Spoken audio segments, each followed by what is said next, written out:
I, F26, followed internet advice and asked out my lonely Zoomer best friend, M25, he rejected me. A few days ago, I saw a post about Gen Z men being single and lonely. I commented on my main that my best friend was a really good guy yet a single virgin, and the internet gave me the courage to ask him out. Take initiative, they said. For context, we're college friends and he's in my same classes, we have coffee sometimes and buddies in common. I asked him out today and he said no because I am not his type. His type being someone along the lines of Pac Man. I am 5 feet 9 inches and around 160 pounds, taller and heavier than him. I can't hold a candle to a pretty streamer. Mind you, he's been posting for weeks about being depressed that he has no one for cuffing season. Can't deny I fucking cried. I have found him cute for months yet he thinks he's ugly and doesn't take me seriously. It's not my first time being rejected, but I truly did everything the lonely men said they dreamed of. Bought him lunch, made it private, didn't emasculate him. What now? Do I turn into a bitter incel, like he does when rejected? You can't blame feminism on this one. His other friends apparently already know because he told them. Those guys are also all single, and they basically joked around that none of them would reject the goner life for someone like me. What happened to hating of? You aren't desperate for a girlfriend, you are desperate for a hot girl to bang. Sorry, I am mid. Edit. Post muted to the incels sending me hate because they don't believe girls can get rejected. I hope you stay single. 2 hugs. Stories number 2. Am I the asshole for not giving up my window seat on a plane to a kid just because she threw a tantrum? I was on a domestic flight, and I had specifically booked a window seat because I love looking out at the view. It's one of the few things I actually enjoy about flying. After I settled into my seat, a family boarded, a dad, a mom, and their little girl, who looked about 6 years old. The dad had an aisle seat. The mom was in the middle, and the kid was supposed to sit in the other aisle seat. Everything seemed fine until the girl realized she wasn't sitting by the window. She immediately started complaining. I want the window. I want the window. Her parents tried to calm her down, but she quickly escalated into a full-blown tantrum, crying and yelling about how she wanted my seat. At this point, the dad leaned over and asked, "Would you mind switching seats with her? She's just a kid." I politely explained that I had booked the window seat in advance because I really wanted to enjoy the view. The dad insisted, saying it would be nice of me and that it wouldn't hurt to switch. I reiterated that I understood his frustration but didn't think his daughter's tantrum was a valid reason for me to give up a seat I specifically reserved. He sighed and tried to push further, but I stood my ground. The girl cried for about 10 more minutes before her mom managed to calm her down with a tablet. However, the tension lingered throughout the flight. I could feel the parents throwing me judgmental looks, and when we landed, I overheard the mom muttering something like, "Some people just have no heart." This made me wonder if I had been too rigid. I know kids can be a handful, but I also feel like giving in would have taught her that throwing a tantrum gets her what she wants. Still, I couldn't shake off the guilt. So, am I the asshole? Edit. Thank you all for the comments, they helped me a lot to realize that I really wasn't the th, and for those who said it's fake, I can't change your opinion. But for those who have doubts, the seating arrangement was 3 by 3. Stories number 3. Am I the asshole for walking my sister down the aisle and saying I wouldn't do it for the girl my parents adopted? My parents were best friends with a couple named Ben and Kathy. They had a daughter who was a year younger than me. Growing up she was horrible, especially to me. She'd steal my stuff and she'd embarrass me in school and bully me. In middle school she passed around a photo of me as a toddler where I had no clothes on. She told everyone how I went to bed until I was 8, turned out it was an undiagnosed kidney condition. She also tried to make me out to be a creep who was spying on girls changing. Wasn't true, it turned out to be her boyfriend at the time, but she said she saw me when some of the girls complained about feeling eyes on them. Ben and Kathy died when she was 15 and my parents adopted her and finished raising her. My sister and I were so angry at them. They knew what she was like, but they said she was family and they'd promised her parents and we should love and be there for her. After the death of her parents and my parents adopted her, she changed and suddenly wanted to be close to my sister and me, but we wanted nothing to do with her. Our parents put us in therapy and punished us for ignoring her. But we were angry with them too and went low contact when we went to college. My sister is 2 years younger than me. We're still very low contact. My sister got married a few weeks ago, didn't invite our parents or this girl, and I walked her down the aisle at a family party at the weekend. It was talked about. Our extended family found it sweet. Then the girl said something about doing it for both sisters and I said no way would I ever do it for her. She looked hurt and my parents told me I was the one who couldn't let a child grow up and change how she was. I said she tried to get me in big trouble with that, spying on the girls changing. I said that shit can ruin people. I also told them they chose someone who was never family over their actual kids. My sister backed me up. They said I didn't have to act like it was outrageous that I'd walk this girl down the aisle too, and they said she's my sister whether I like it or not. Stories number 4. He made me really proud today. My fiancé was supposed to spend the evening with an old friend, so I was fairly surprised when he came home not even 2 hours later. When I asked him what happened, he told me that his friend complained about an argument he had with his girlfriend, because he doesn't want to proofread an important paper she's working on, since he's been working all week as well and he wouldn't understand it anyway. Instead of siding with his friend, he stood up for a woman he barely knows and explained that she wouldn't have asked him if she didn't think he'd be able to help, that it's clearly important to her that he supports her in that way and needs to get over himself, go home, apologies and proofread that paper. He even drove him to a store to buy some apology snacks for her, and just because snacks for me, and then personally dropped him off at his girlfriend's place. After he was done telling the story, he gave me an incredulous, "Can you believe that?" To which I could only say, yeah, that's pretty much every guy I dated before you. It really makes you wonder how much better things could be if more men stood up to their friends like that. Stories number 5. I found out the actual reason my mom lost custody of me, and I don't know if I can ever look at her again. I was removed from my mother's care by DCFS when I was 11 years old due to allegations of SA posed against my stepfather. He was convicted of those crimes, but took a plea deal which meant he'd be out by the time I was 13, and from what I can remember I don't even know that he served those 2 full years anyway. I was his primary victim. I don't remember how old I was when it started, but the earliest he admitted to was when I was 8. I don't know if my mom knew before DCFS got involved or if she found out afterwards, but now I don't think it would have mattered to her if she was aware. After being put into temporary custody of the state while the legal issues were sorted out, eventually I was placed with a relative and her husband, who later adopted me when it was clear my mother wouldn't be getting me back. My adoptive parents put me in therapy, got me the help I needed, did everything they could to make me feel safe again. Something they never prevented me from was speaking to my mother. I was always able to call or text her, and she was always allowed to come visit me, but I could never go and see her. I didn't really question it as a kid. I assumed it was some stipulation the courts made. I believed growing up that the reason my mom hadn't gotten me back was because of neglect, I guess. I assumed that the court thought it was partly her fault that I had been left unattended with that man so often, or that it took someone else noticing I was physically injured for something to be done about it. My adoptive parents never challenged these assumptions I had, and they always told me that they would never stop me from having a relationship with my mom so long as that's what I wanted. Once I turned 18, my mom and I started talking more frequently, but we didn't see each other in person often. I never really thought much of it at first, but as the years went by I started questioning the circumstances of my removal and subsequent adoption. I was confused as to why a woman with no prior issues with the law would have had her child taken from her in such a cut and dry way. I decided to ask my adoptive parents about it, and they very gently informed me that my mother was told that in order for her to regain custody of me, her husband, my abuser, would be required to leave the home, and could not under any circumstances come near me, not only because he was an offender but because I was the victim. My mother evidently could not meet these conditions, and so I was adopted by my relatives. When I worked up the courage to ask my mom if it was true, she didn't deny it. She told me she loved him, that he was a good man who made a mistake. They said that she could have her daughter or she could stay with her husband, and so she chose him. She picked him over me.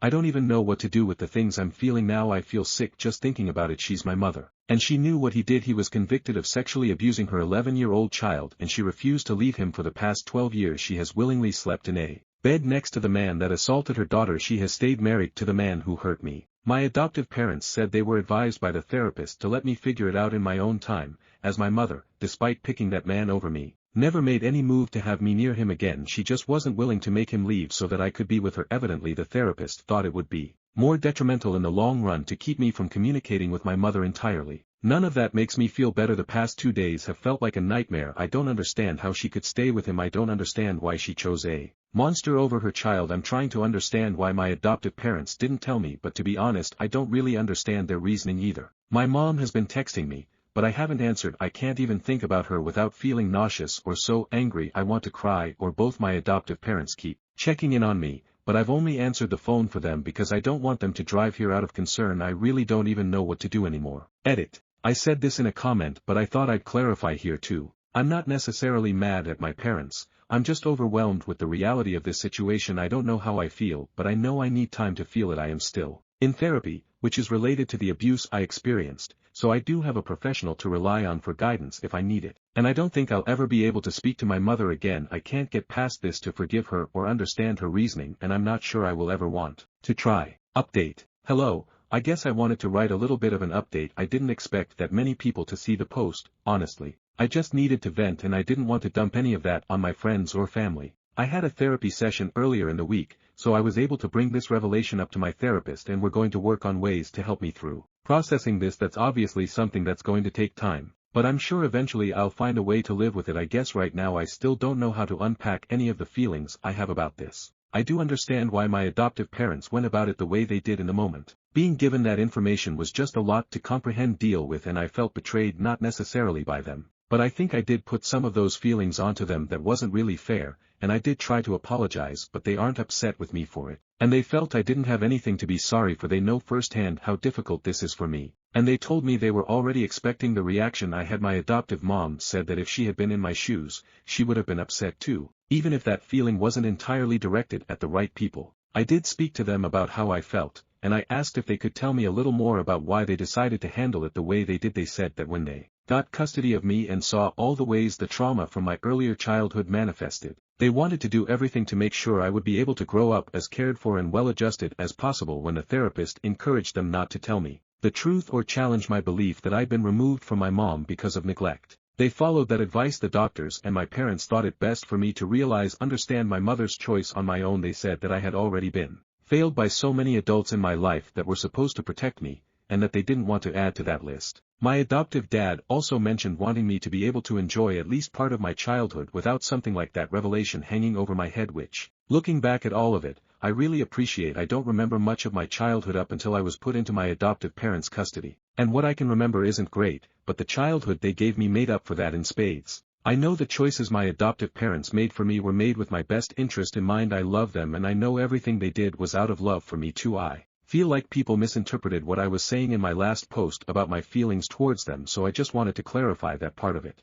Regarding my mother, I essentially told her that I wasn't interested in speaking again. Given everything I know now, I don't know how she took it because I've since blocked her number. My parents have agreed to reiterate that message for me if she contacts them, but I don't think she will. I'm never reaching out to her again. I can't do it. I think part of me is always going to be wondering why she did the things she did, but based on all the answers she's given to my questions so far, I'm not sure her honesty would be very helpful to me in the long run. Thank you for your words of encouragement and kindness. I really needed them in that moment, and I truly appreciate you all for it. Stories number 6. Am I the asshole? H for slamming the door on the woman who kept trying to open the bathroom door. I was in the bathroom at a restaurant that has 2 private bathrooms. Here I am sitting patiently finishing peeing when someone knocks on the door and tries to open it. I tell them sorry, it's occupied. Then 5 seconds later they try it again. Now I say it louder, sorry, it's occupied, and coughed really loud to let them know very obviously it was full. Then this woman tried opening the door 3 more times. I only know it was a woman because I put my pants on, opened the door to take a look at her, and slammed it in her face. I feel like even with the AC on you could hear an adult yelling repeatedly not to come in, and doubly take the hint when the door is faking locked. Edit. I'm worried it was multiple people back to back now, but it wasn't that long between tries. STG. Stories number 7. Am I the asshole for refusing to go on a family trip unless they disinvite my nephew's friend? I, 43 am really close to my family, consisting of my siblings, their spouses, their kids, and my parents. Every year we go on a vacation this time of year for 2 weeks, and come back right before Christmas. We are supposed to leave a week from today. I am the divorced, single, sole parent to my daughter, 15F, she jokingly calls herself a nerd. She's weird, she's quirky, she likes anime and video games and Star Wars, the whole stereotypical nerd thing. She does get bullied at school, but since leaving middle school and growing up a little more she started taking it better, and mostly it stopped. This one boy, who I will call Jeff, 16M, presumably, and is coincidentally my nephew's, who is also sort of an best friend, is an absolute nightmare. I've talked to the school, we've had meetings with his parents, she's switched around classes extensively, but he still goes out of his way to pick on Emily. She has told me herself that she can deal with name calling, but it doesn't stop there. He pulls her hair, rips her clothes, destroys her things. Like, this kid is a full-fledged nightmare. They even got into a fist fight that they were both suspended for last year, because he stole her backpack and put it into a full toilet in the boys' bathroom. When I was discussing plans with my sister, she brought up needing to buy Jeff a winter coat. When I realized he was going on the trip, I actually almost lost it. I told her admittedly without thinking that we weren't going, and she began begging me, talking about tradition and family and blah blah. I said no, I'll eat my portion of the cost, but we are not going. After a longer conversation, I said I'll go if they disinvite Jeff. We are well off and we are lucky to have grown up in a financially stable home with parents who are attentive and supportive. And for our kids to have done the same. Jeff was not that lucky. He lives in a really unstable environment both financially and emotionally. This was apparent to me from the meetings with his parents, as his father did not care and his mother blamed my daughter for being evil, and these were multiple, separate meetings. This is awful, and I'm sorry that Jeff or any child has to go through that, but I told my sister that my position still stands. The conversation went back and forth, mostly just her throwing excuses. Jeff has divorced parents, he grew up differently than us, maybe it's just a crush, ew. So on and so forth. When I reminded her of the fight, she said, I know, but Jeff needs this. She mentioned how he needed a break from his toxic home life, and I respect that, but why does that mean I have to put my daughter in a house with her tormentor for 2 weeks? I told her I wasn't changing my mind and went home. Now there is pure chaos. My family is split, my parents are begging me to go. I'm getting texts near constantly. My daughter told me she's not going if Jeff is going. She had a full-blown panic attack over it. Maybe I'm looking for validation, or maybe I really need a wake-up call and I'm just a selfish asshole. Update. TLDR, Jeff is not going on the trip, and per my daughter's request, we're still going. Hi, everyone, I hope you're good. I have an update resolution that I figured I'd share, though truth be told it's a bit anticlimactic. Before I start, I wanted to say thank you for anyone who put in their 2 cents. I appreciate all of the comments, though I got overwhelmed with attention very quickly. I'm sorry if any questions remained unanswered. There were a lot of comments. I am still trying to maintain some anonymity, but I am happy to answer any questions that don't impede on that. Night before last, my 3 siblings, their spouses, and my parents all gathered at my sister's house to talk this through. I, very immaturely, sort of walked in with a mild attitude. I knew I wasn't going to change my mind. I felt like this was a waste of time, but my daughter keeps expressing to me how badly she wants to go on the trip, so I went. It started off with my sister and my mom crying and just asking me to go, but that got shut down really fast by pretty much everyone else. My sister expressed that she just felt so bad for Jeff again. He's lower class with a mother who treats him like a baby and a father that doesn't care. She mentioned that Jeff and Emily have been polite to each other in the presence of family, and figured they were getting over their issues. I did find out that the waiver he was on extended to his tuition, despite being told that it was for his uniforms and school supplies, so my apologies on an incorrect comment I made regardless. She was trying to convince me and my entire family to allow Jeff to come. I really do get it, and I am a person who can experience empathy, sometimes to a fault, but for the millionth time, my empathy towards Jeff and his situation does not overpower my need to protect my daughter as her only parent. It is literally my duty to make sure she is safe,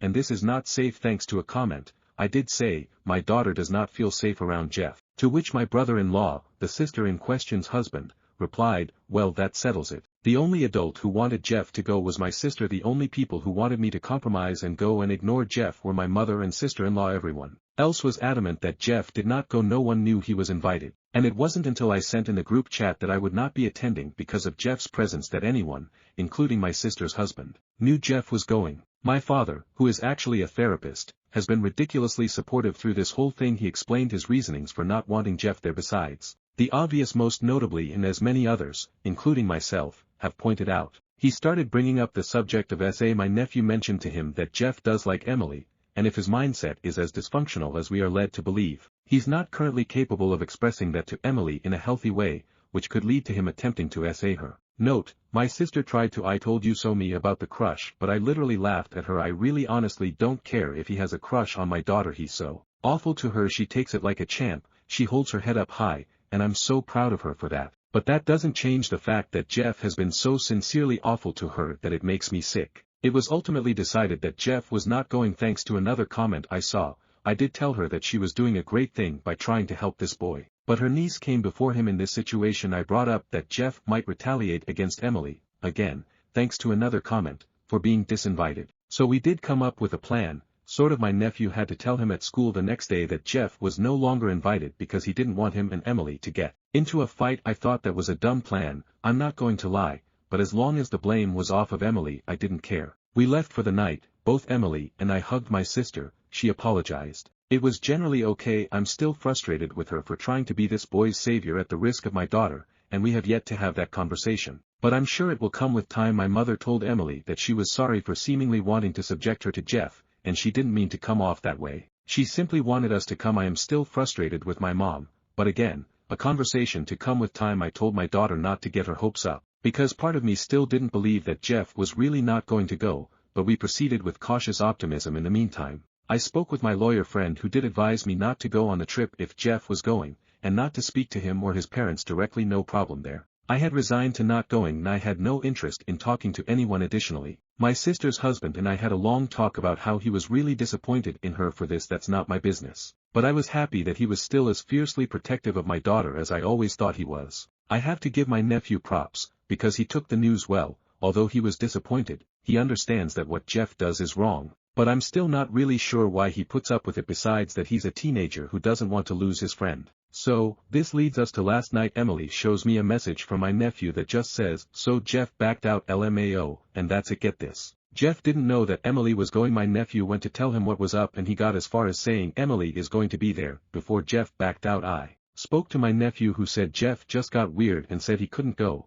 and they left it at that. Jeff seemed disappointed, and I do feel sorry for him, but again, my daughter comes first to me. My brother-in-law only sent me laughing emojis. Initially I was still not sure if I'd go because a lot of comments suggested I should not go on principle. With that being said, my daughter said she'd rather go on this trip, even after I tried to suggest we do something else, so now we're going. Yay. That's really it. Sorry it's so long, and I wish it was more exciting. But it is not. I tried to put emphasis on the conversation with my family because that was the important part, but even then we were just standing around my sister's kitchen talking, no big confrontation or anything. Regardless, have a good day and a happy holiday season. Thank you for reading and for all the advice, I do appreciate it. Stories number 8. Boomer in-laws upset that we're moving out of state because we want to start a family. Being a woman in Texas, I have no desire to get pregnant or start a family here. My husband and I have always wanted children though, so we started looking at relocating to a state with better abortion laws, schools and OBGYN access. He's 100% on board with me and doesn't want me to die a preventable death because of asinine laws obfuscating what qualifies as a life-saving abortion. Texas also has no mandatory maternity leave.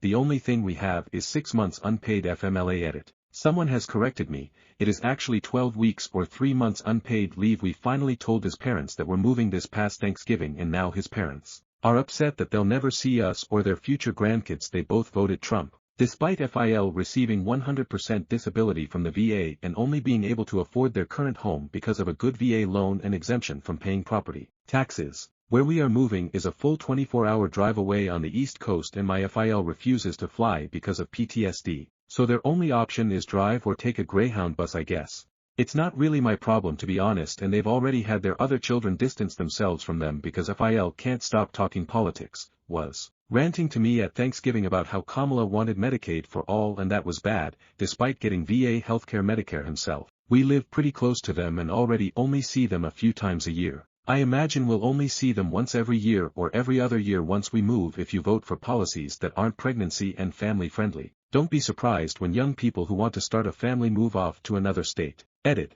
Wow y'all, I was not expecting so many replies. I'm sorry if I don't respond to all of them, but thank you all so much for the encouragement and positive comments. I don't hate my in-laws by any stretch, but I have to make the best decision for me and my family, and that means moving away. Stories number 9. Me 32F posted on Facebook about Santa Claus not being real. My niece 13F is a Facebook friend and is now devastated. Sister 36F is furious with me. I can't believe I even need to post this, but here we go. I posted the Ryan Reynolds Deadpool meme where he tells kids about sex and says how Santa isn't real. My niece, who just turned 13, has a Facebook account that is about a week old. I honestly forgot I even has her as a friend. My sister called me furious. Apparently, she had to come clean to both my nieces. The other one is 11. And now they are so upset they couldn't go to school today. I told her I thought she had told them years so about Santa not being real, but I still felt bad and apologized. She says that isn't good enough and that I need to publicly say how Santa is real and provide proof to my nieces how I believe Santa is real. I refuse. I think they are far too old to be believing in Santa still. My mother and father sided with my sister, saying I shouldn't ruin my niece's Christmas,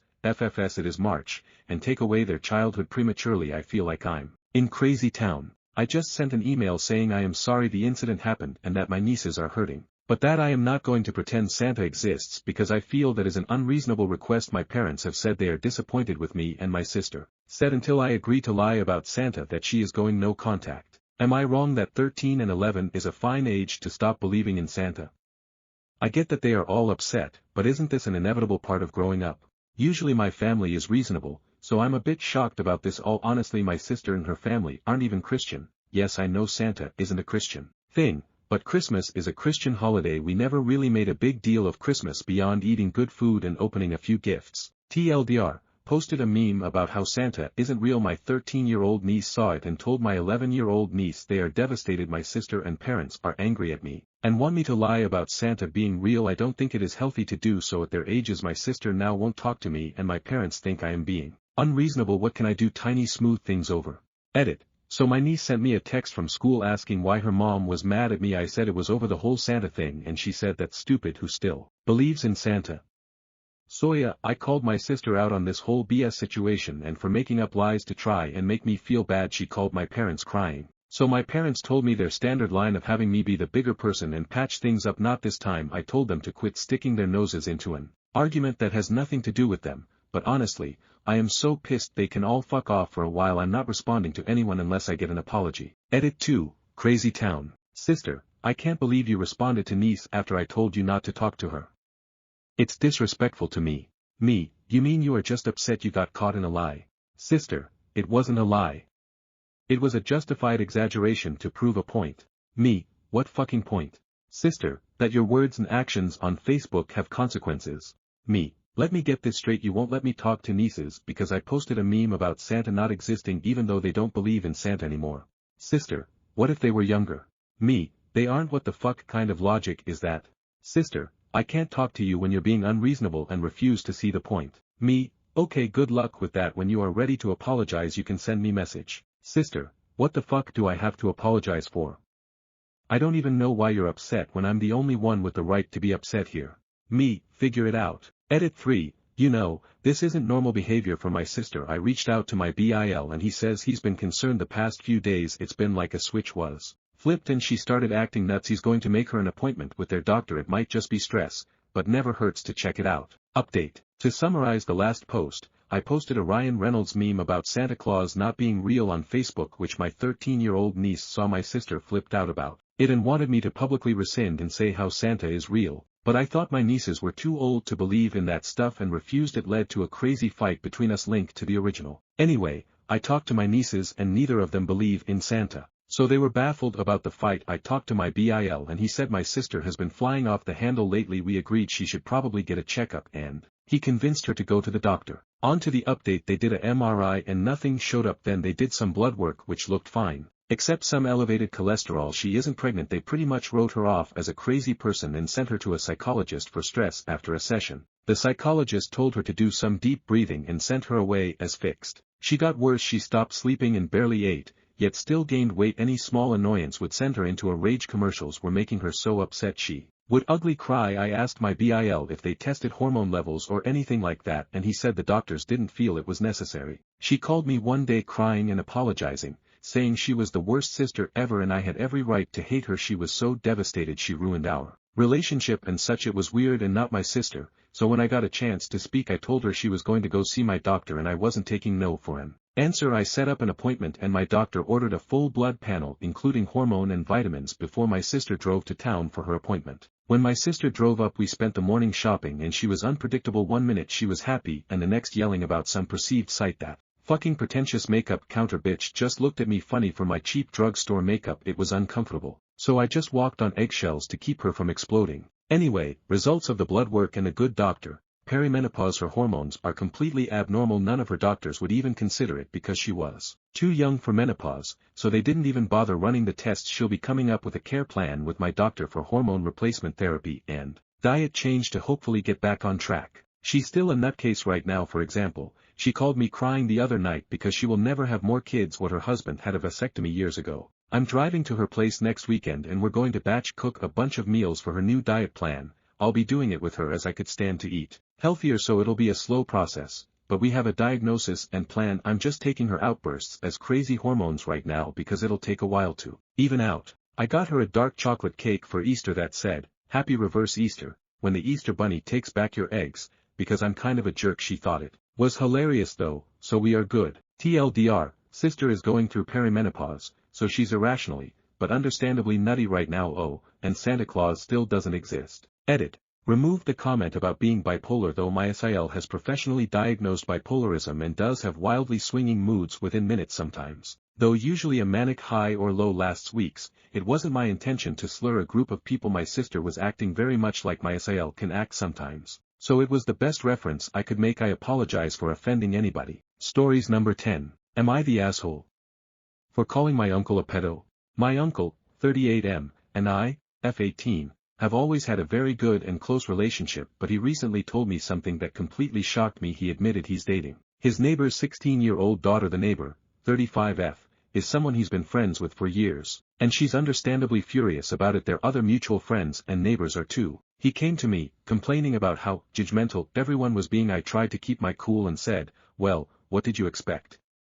She's still a teenager. He got defensive immediately, saying she's mature for her age and that people were blowing it out of proportion. When he started talking about confronting the neighbors to defend himself, I couldn't hold back anymore and said, most people are going to see you as a pedo. That's when he completely lost it. He stood up, got right in my face, and shouted, you don't know what the hell you're talking about. Stop running your mouth about things you don't understand. His face was red, and he was shaking with rage. He yelled that it's only pedophilia if the person is prepubescent, not when they're 16. He kept going on about how she's over the age of consent in our state, accusing me of spreading lies and threatening to cut me off if I kept calling him that. I just stared at him in shock. I didn't know how to respond after that. Am I the asshole for calling my uncle a pedo?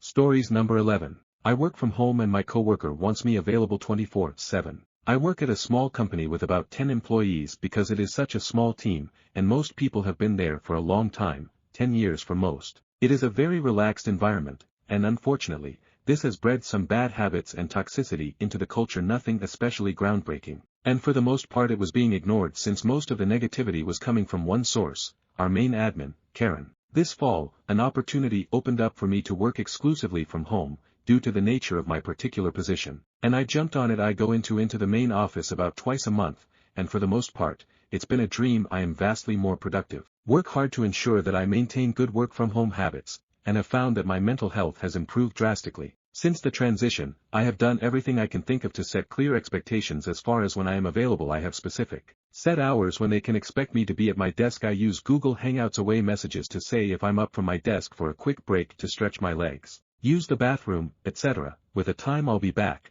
I also always have my personal cell on me in case it's a rare emergency. I do most of my communication with clients and our team via email, but I do have a VoIP phone that dials out with the main office number, and I can be inter-office paged via this phone as well. Almost the whole team is great with this arrangement, with one exception. Karen cannot seem to respect these boundaries. She'll page me outside of my work hours, or regardless of whether I have an away message set, and if I don't get to my phone fast enough, I can hear it elsewhere in the house. She'll call my cell, usually for a very simple question that could have waited, or could have been an email. If I point out that I sent an away message, she'll say, sorry, I didn't see it. I have even paged her and told her I'll be unavailable for an hour, and she'll agree pleasantly, and then turn around and page me 15 minutes later, followed by the usual call to my cell. If I don't pick up, I will also often come back to see that she's IM'd me, in an effort to get my attention, as well. When I politely point out that I had set an away message, was away for a short time, this question could have been an email, etc., Karen will often reply with, well, I didn't think it was a big deal since you're already there. My position does have a certain degree of needing to be on call. If certain things happen with my projects at any time of day, I do need to act, but Karen's questions are rarely about that so much as spell-checking and nitpicking coworkers' work, which is another problem she has and one of the chief reasons I leaped at this opportunity to keep my job but not work in that office. I should note that working from home is a perk offered to everyone as an as-needed thing, and there is one other employee who works from home full-time. I asked him, and he says that he has not experienced this level of intrusion at all. And then when he says he's busy, Karen leaves him alone, no away messages needed. Meanwhile, when I say I'm busy, Karen says, oh, I know, we all are, and continues with her question behavior. What can I do differently to enforce these boundaries? I have stopped running to the phone if I've communicated that I'm away and I hear a page or IM, but that doesn't stop the inevitable tide of calls and texts to my cell phone, or sometimes she'll just page and page and page until I get sick of hearing it and answer. Even though I'm taking a break, I pride myself on being just as available now as if I were in the main office, but at this point, I'm being forced into being much more available at home than I ever was when I worked in that building. How do I keep from turning my work at home situation into, haha, actually I just live at work now? P.S. I had this open as a draft, got up to refill my coffee after setting a back at 10:30 away message, yes, with the all caps, and what do I hear from my kitchen but a page and a hello. Hello. Allison writes back and asks if the paging can be muted or turned off. I don't know if I can mute it. I can turn it down so I can't hear it elsewhere in the house, and I have. But then I get bombarded with texts and passive-aggressive comments when I come back to my computer. Right now I have it at a volume where I can hear it if I'm up, but it's not startlingly loud if I'm sitting at my desk either. I suppose I'm also worried about drawing the boundary too firmly, and seeming unavailable to my colleagues who aren't Karen, you know. I can definitely see the value in being able to communicate within the office quickly, and it definitely does make working from home easier, but there have been plenty of times when I've tried to page a colleague, can't get a hold of them in that moment, and either make a note to try back later or write an email if it's urgent, and move on. That's the overall staff's approach, regardless of whether working remote or in the brick-and-mortar building. It's just Karen who seems to think that, since I literally live at my office, I should be able to respond instantaneously to the pages and IMs. Update 1. First of all, thank you so much for publishing my letter. Your advice, along with the commentariat, was perfect. I keep my phone super quiet now, and don't jump when she calls. I also think that a lot of the commenters picked up on the fact that I was trying to prove I was working just as effectively from home and not doing anything helpful with my minute-based away messages. I was all happy to let this go and move on with my life, but we actually had a fairly bizarre outside incident happen the other day, and Karen's boundary pushing is actually about to get her in trouble with someone besides me. As I mentioned before, we are a small, family-owned company. Very sadly, our owner suffered a stroke and passed away last week. The owner's son, Norman, is our CEO. So the status quo is remaining relatively the same, but we're all pretty sad. Norman has missed a few days of work due to the loss, but we're plodding along, business-wise. However, at the funeral this week, apparently Karen decided to bring some contracts that needed to be discussed and signed off on, and decided it would be a good idea to ask Norman to sign these documents while he was meeting with the other pallbearers, while they were all gathered around his father's casket. All of us from the office saw this happen. Frankly, none of us knew what to say. It was so surreal. Fortunately, Norman just shut her down with a firm, "This is really not a good time," which is much more diplomatic than what I think I might have said in that situation. I suspect Karen will be spoken to about this, since Norman is aware of my complaints Karen as well, and I'm not the only one who's had issues with her boundary stomping in the past, and I might have a pretty strong ally moving forward. Now, update 2. I just want to give everyone a wee update to the update. To cut to the chase, Karen wasn't fired. However, this is horrible and gossipy, but I am friends with the guy who has the office next door to Karen in the brick-and-mortar building, and he mentioned that our CEO, Norman, came into the office. He has been absent lately due to stuff with his dad's death. Norman had an hour-long closed-door meeting in Karen's office. The walls in that building are pretty thin, but my friend said they didn't need to be. Norman apparently got fairly animated, friend's words, about being approached to sign things at his dad's funeral, and then brought up that this isn't the first time this has been an issue. My friend didn't elaborate, just said that my complaints, among all the others, had been brought up, and then he decided he didn't want to be essentially caught with his ear to the door when Norman left, and he found a project elsewhere in the building. Karen went home for the rest of the day after this talking to, and that was on Tuesday when she came back in on Wednesday. My friend said that she stuck mostly to herself, and is almost hiding. People are coming to her for things rather than vice versa, and she hasn't paged anyone, not just me, but anyone. I really don't think anyone is missing it. I think she is embarrassed, probably mostly by her behavior at the funeral, and is now laying low. I'm hopeful that this will be a wake-up call to her, and that she'll understand that her need to get work done doesn't trump everything. My friend with the neighboring office also offered that he thinks Karen isn't very happy at home, and that with our grand boss dying, she was probably trying to really sublimate herself in work and get through it. I can be sympathetic to that, even if I think bringing contracts to a funeral is wildly inappropriate. Anyway, cheers. Thanks for all your validation and outrage on my Norman's behalf. You guys are all great, especially you, Allison. Stories number 12. Am I the asshole for using the word consent against my mother? I, 14F, have wavy, frizzy hair that's always been a pain to maintain whenever it's short, let's say above my shoulders. About 2 years ago now was when my hair was at its longest and it was easier to maintain. I got it cut because my mom, 44, didn't want me to have longer hair, being 12 at the time. I didn't care so much and got it done. I was on vacation when this happened. Fast forward to around September 2024, after me and my sister, 9, had just gotten haircuts, and I think it's safe to say that we are both responsible when it comes to asking for the appropriate haircuts. However, we noticed that our hairdresser had cut our hair shorter than requested. This was the second time that had happened, and I asked my mom if she could ask the hairdresser to not cut off as much hair because both my sister and I didn't want to come off as rude. That's when she admits that she tells the hairdresser to cut our hair shorter on purpose because she likes our short hair. My sister and I were both livid, and I told her that we were both old enough to ask for a simple trim since then my mom has offered to plait my hair after I wash it, and I have politely declined the offer, yet she keeps asking me in particular if she could brush my hair, and I still say no but she is still asking, and at this point I'm getting really sick of her requests despite me saying no. So the next time she asked me about her brushing my hair I say no, I don't consent to that. My mom gets upset that I use that kind of language against her. I told her that I was only using strong language because she wasn't listening to me at first, and I said that I have to say what I really mean, but she still gets mad at me. Am I the asshole? Stories number 13. I closed my door on my neighbor's face because she really needed peanut brittle. Am I the asshole? Hello, this is an odd situation for me, where I just really don't know if I was being too much of a but I'm just tired, and let me tell you why. I'm a 20-year-old guy, and I still live with my dad at his house. My mom was in a lengthy battle with breast cancer, and she passed during August. It wrecked me on so many levels, that I was not prepared for, on top of losing my hero. I felt like I should stay with my dad to be here with him, and support him. One of those things is keeping up with traditions and recipes passed down from my mom, and it's been really hard for holidays to even capture a fraction of the spirit of when my mom would do holidays, as she was the backbone of setting stuff up, preparing food, and decorating. But this is where we run into a problem. My mom, when she was alive, she would make peanut brittle, some fudge, and double chocolate crinkled cookies, and she would make like up to 30 batches of them, to put in containers and hand them out to family, to friends, to me and my siblings, co-workers, and of course the neighbors. This is my first real year of making all these sweets by myself, and I'm really not committed to doing all of this baking,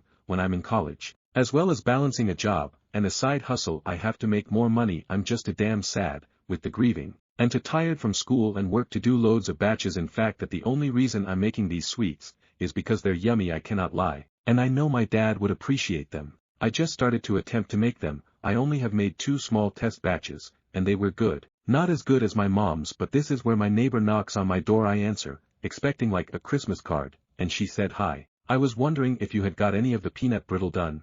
So I explain like, yeah, I'm trying to perfect the recipe, but I don't know if I can send them out this year. And she asked, oh, mom's name is really slacking behind this year. And at this point I'm thinking to myself, does she not know my mom passed away? And then I'm thinking we told her the news of it spreading and her being too tired to do any like neighborhood walking around the block with her friends. So I'm like dumbfounded that she can't put 2 and 2 together, that she isn't able to make peanut brittle. So I tell her she passed away in August, and she just looks at me like with a surprised expression. She said with like almost a confused tone, so you're not making peanut brittle at all? How about tomorrow?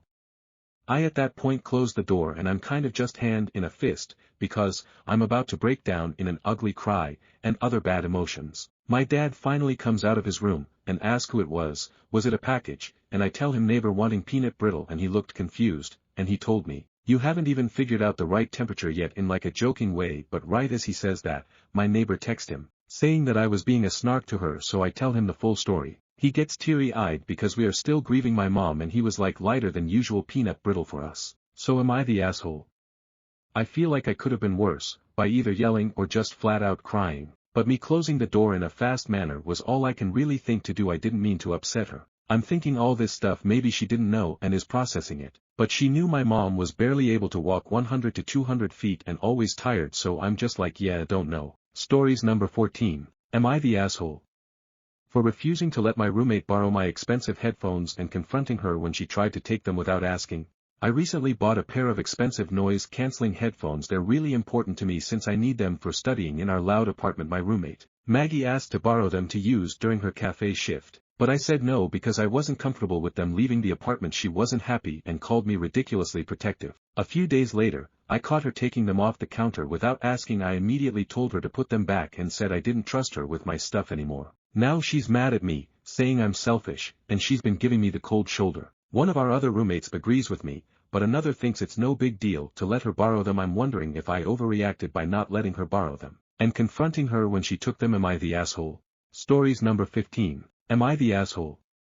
For not taking my child to daycare when it's a 20-minute drive in the same direction my wife travels. I work a 2-day on, 2-day off, 3-day weekend on, 3-day weekend off schedule at nights. On days I'm off, I tend to our newborn, almost 5 months old, at night so my wife can rest. However, my wife can never seem to get up on time, and asks me to take our baby to daycare for her. Mind you, the daycare is 20 minutes away in the direction she's already traveling. She has a work vehicle that she's allowed to use to transport our baby, but she insists I take him, because she's always running late. Am I the asshole?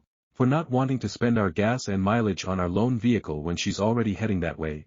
I'd understand it if she was late rarely, but it's almost always, and then I get accused of doing the bare minimum. Stories number 16. Am I the asshole?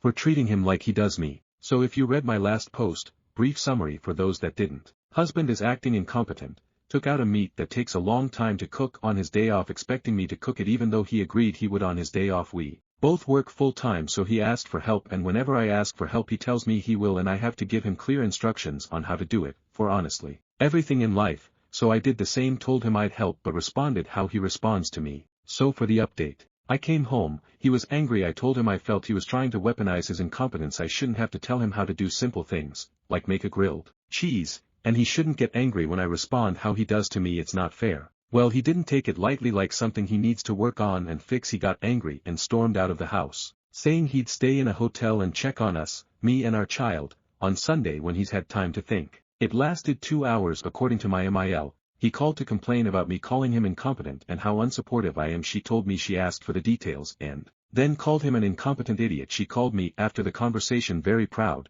as I have vented my struggles and she's seen it firsthand to her, that I put my foot down and stood up for myself and not put up with it anymore. He came home kinda like a dog with his tail between his legs, apologized, and we are now going to be setting up marriage counseling to overcome these challenges we are facing. Stories number 17. Am I the asshole?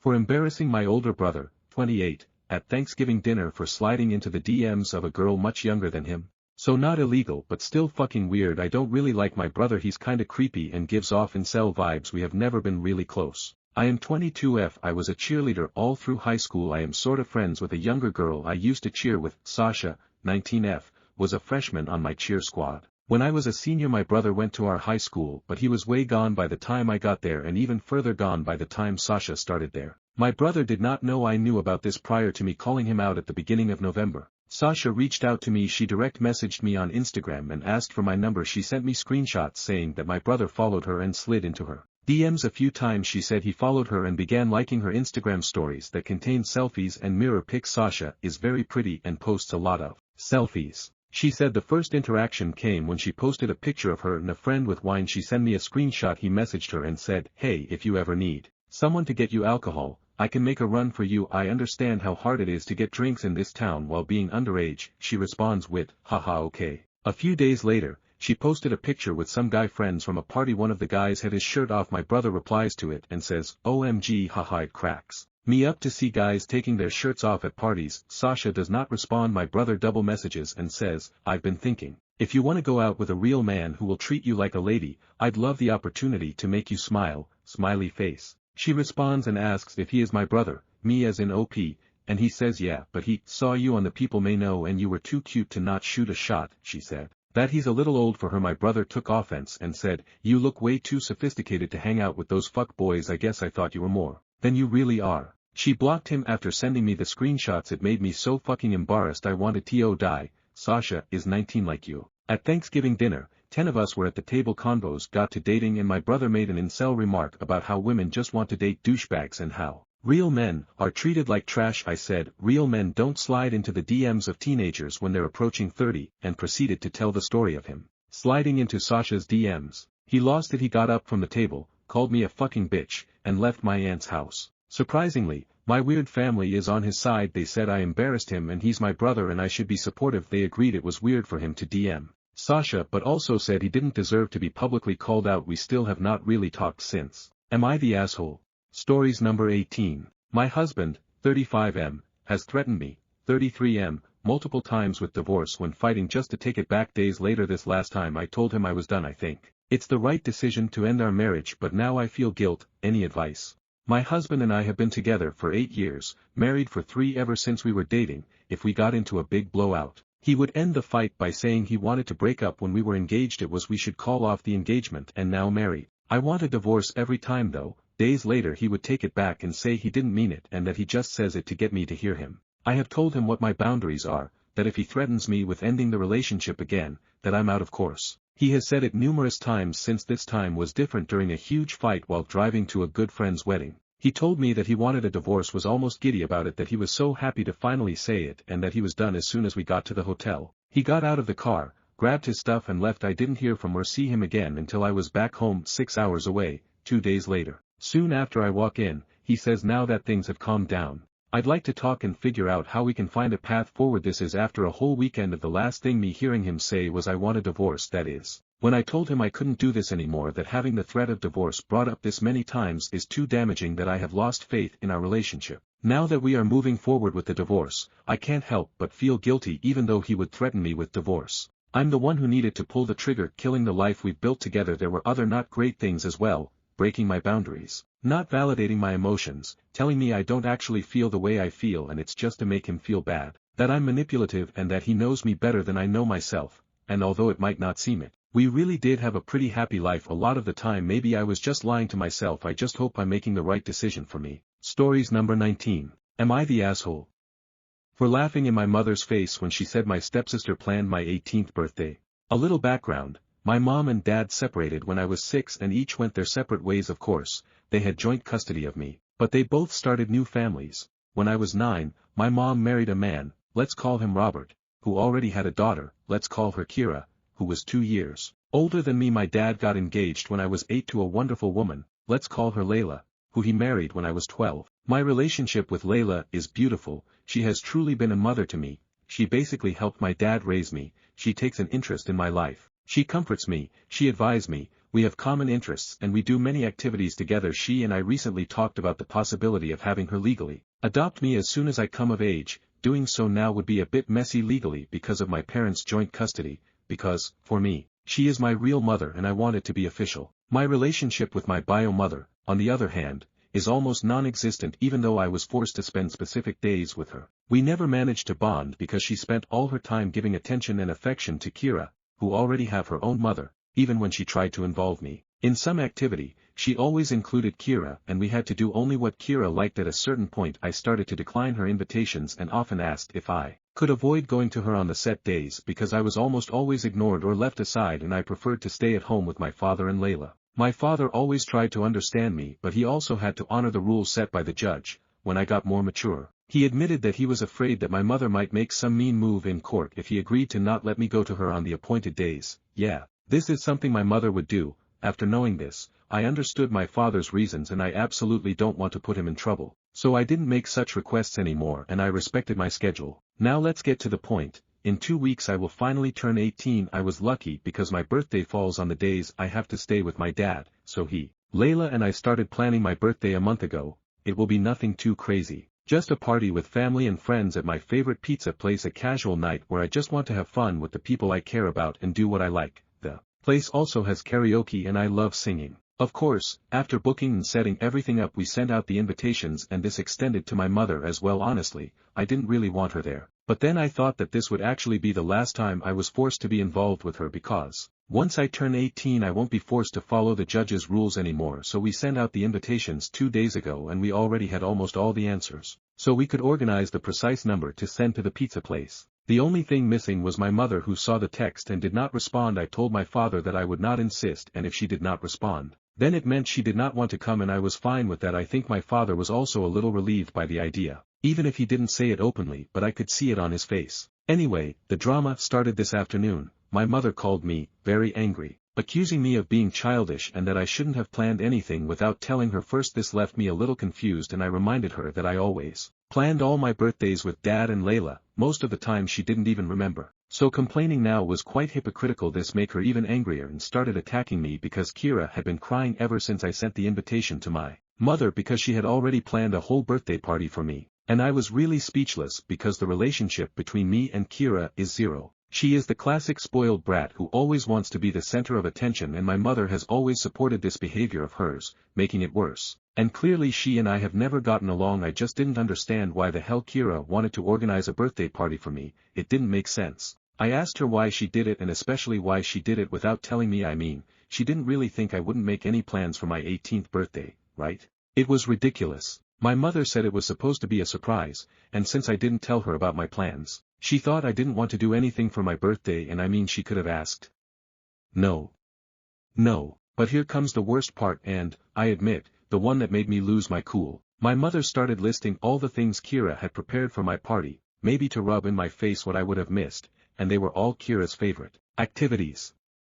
Things that I didn't like. She had booked a fish restaurant for launch, and I don't eat fish not because of some whim but because it makes me feel sick. Just smelling fish makes me feel nauseous. I'm not allergic, I had it checked. My body simply rejects it. She also booked an afternoon activity at a ranch near the city where my mother now live, where you can ride horses, and well, I don't like it. I have nothing against horses in particular, but the idea of riding one or getting really close to an animal that big scares me. Then she thought about going back to my mom's house for a backyard barbecue for dinner, and I just don't want to do that because I don't want to spend more time with my mom than I have to. My mother also said they had already sent out invitations to everyone, and at that point I was really speechless, but I had to ask her who she had sent them to because my friends, my dad and his family hadn't received anything. It turns out that at the party was mostly invited to Robert's family, my mom's family and Kira's friends. I mean, it was basically a party organized by Kira for herself, but under the pretext that it was for my birthday. So I didn't hold back anymore. I laughed in my mother's face and hung up the phone. It was all too ridiculous to be true. Come on.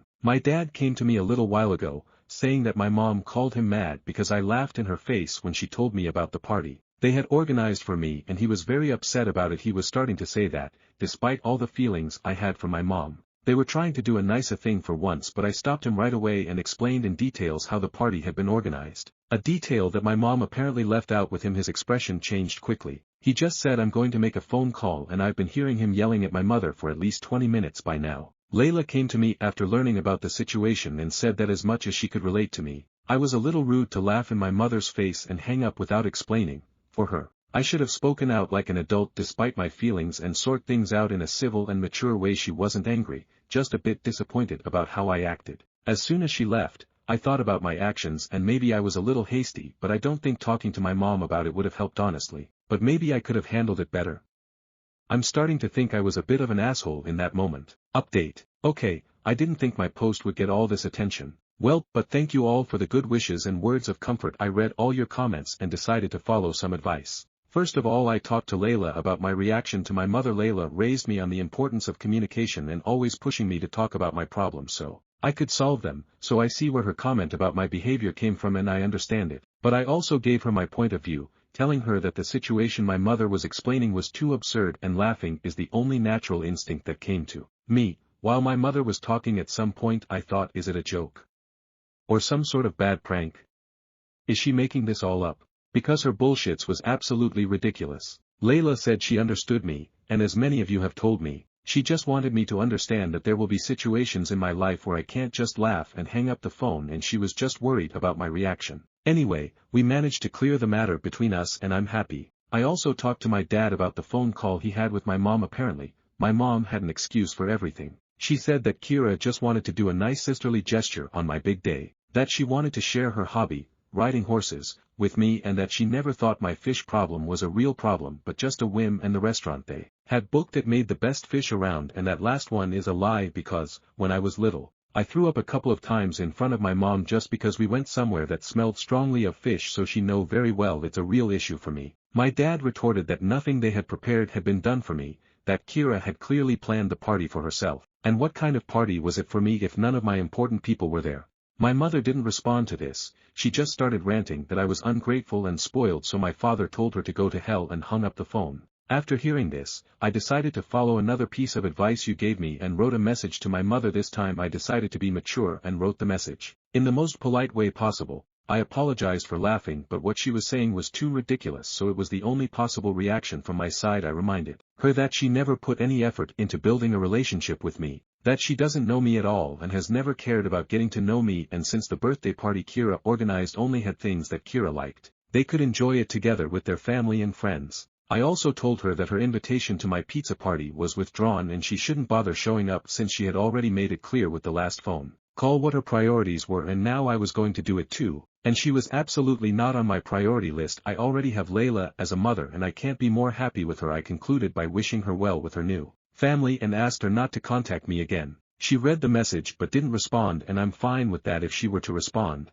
I'm sure it would just be more complaints about me being ungrateful and spoiled, because I know that talking to her is useless. She would not understand or pretend not to understand, but clarifying things once and for all has put an end to our situation. At least on my side I had a sort of closure, and I thank you all for that. I probably would have given up and ended contact with her after my 18th without said anything, but your comments helped me understand that a firm end was necessary. For those who asked how my mom could throw me a surprise party when I wasn't with her, my dad asked her the same question, along with asking her how she could think he wouldn't throw me an 18th birthday party. My dad took it a bit personally lol, and she said they had planned for Robert to come get me the morning of my birthday, explain the situation to Dad and Layla and then take me to Mom's house under some pretense. Honestly, I don't know how it would have worked, would have flat out refused to go to my mother's if it wasn't our set days. No matter what excuse they would have made up, and most of all I would never have left Layla and Dad to go to Mom's on my 18th birthday. It would have been one thing if my mother and I had a good relationship, but that was definitely not the case. In all of this, the only person I don't feel like blaming is Robert.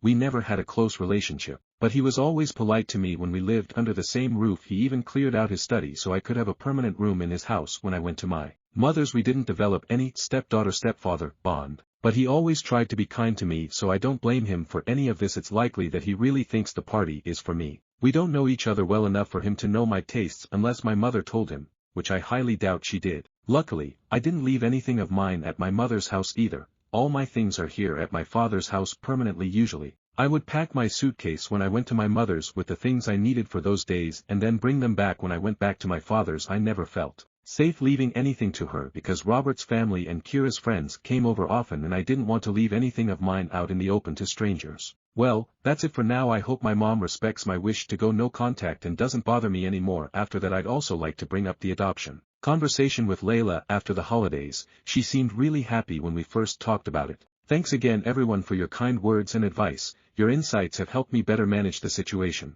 I can understand that I'm still a little immature, but I feel that this experience has helped me grow a little more and see the issue from other points of view. All the best for you, guys. Am I the asshole for refusing to sleep in pajamas when sharing a hotel room with my bail? Not the a-hole. This past weekend I, 25M, was invited to my wife's cousin's bachelor party. We split off into hotel rooms of 2, and since I didn't know a ton of people there, I roomed with my wife's brother. He's a couple years older than me, and we've gone to the gym together and whatnot, but have never been amazing friends. The first night there was a decent amount of drinking. I noticed when he got into bed that he wore a sweatshirt and sweatpants. I ended up wearing one of those tank top undershirts and my underwear. I don't think he noticed until the next morning when I took off the covers, and he asked if I had anything else to sleep in. I told him I really only brought jeans, but I'd be happy to keep them by the bed and not sit around and talk to him like that tomorrow. We had some free time during the day and then had a chiller dinner. The second night when it came time to get to bed, he pulled out some pajama pants and a cheap long-sleeve shirt and said he brought them for me. I told him I'd wear the pajama pants if it was important to him, but I wouldn't wear the shirt. He said it was awkward, and admittedly my shirt is one of those tight undershirts, but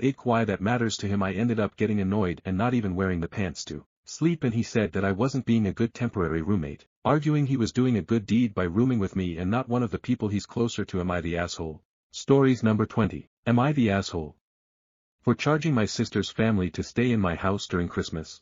So, I talked to my sister again about the charges after the initial conversation where I laid out my conditions. I even offered to remove them if they cleaned up their mess, but she said no and insisted I should experience her life and deal with things the way she does. I did say no at first, but she kept insisting. I decided to stand firm, though she said she'd never come back if I charged them, but I told her that if they want to stay, they need to take responsibility for the damage. She kept saying no because she just wanted a fun vacation without having to worry about cleaning like she does at home. So, I guess they won't be coming. It's frustrating because I thought this was a fair compromise. I keep wondering if I should stand firm on my boundaries or let it go to keep the peace, but I know standing firm is probably right. But man, this doesn't feel good. Thanks to everyone for your advice and a few cruel words lol. Stories number 21. I am a Vietnam combat vet. I was at the dermatologist this morning, filling out the paperwork, when an old boomer with a poodle came inside and had a seat. The receptionist told him animals weren't allowed and he responded, I am just waiting for next door to open, it is 28 degrees outside. She then said that because of HIPAA, only patients were allowed to be inside. Then the boomer theatrics started. Boomer, it is 28 degrees, do you want me to die out there?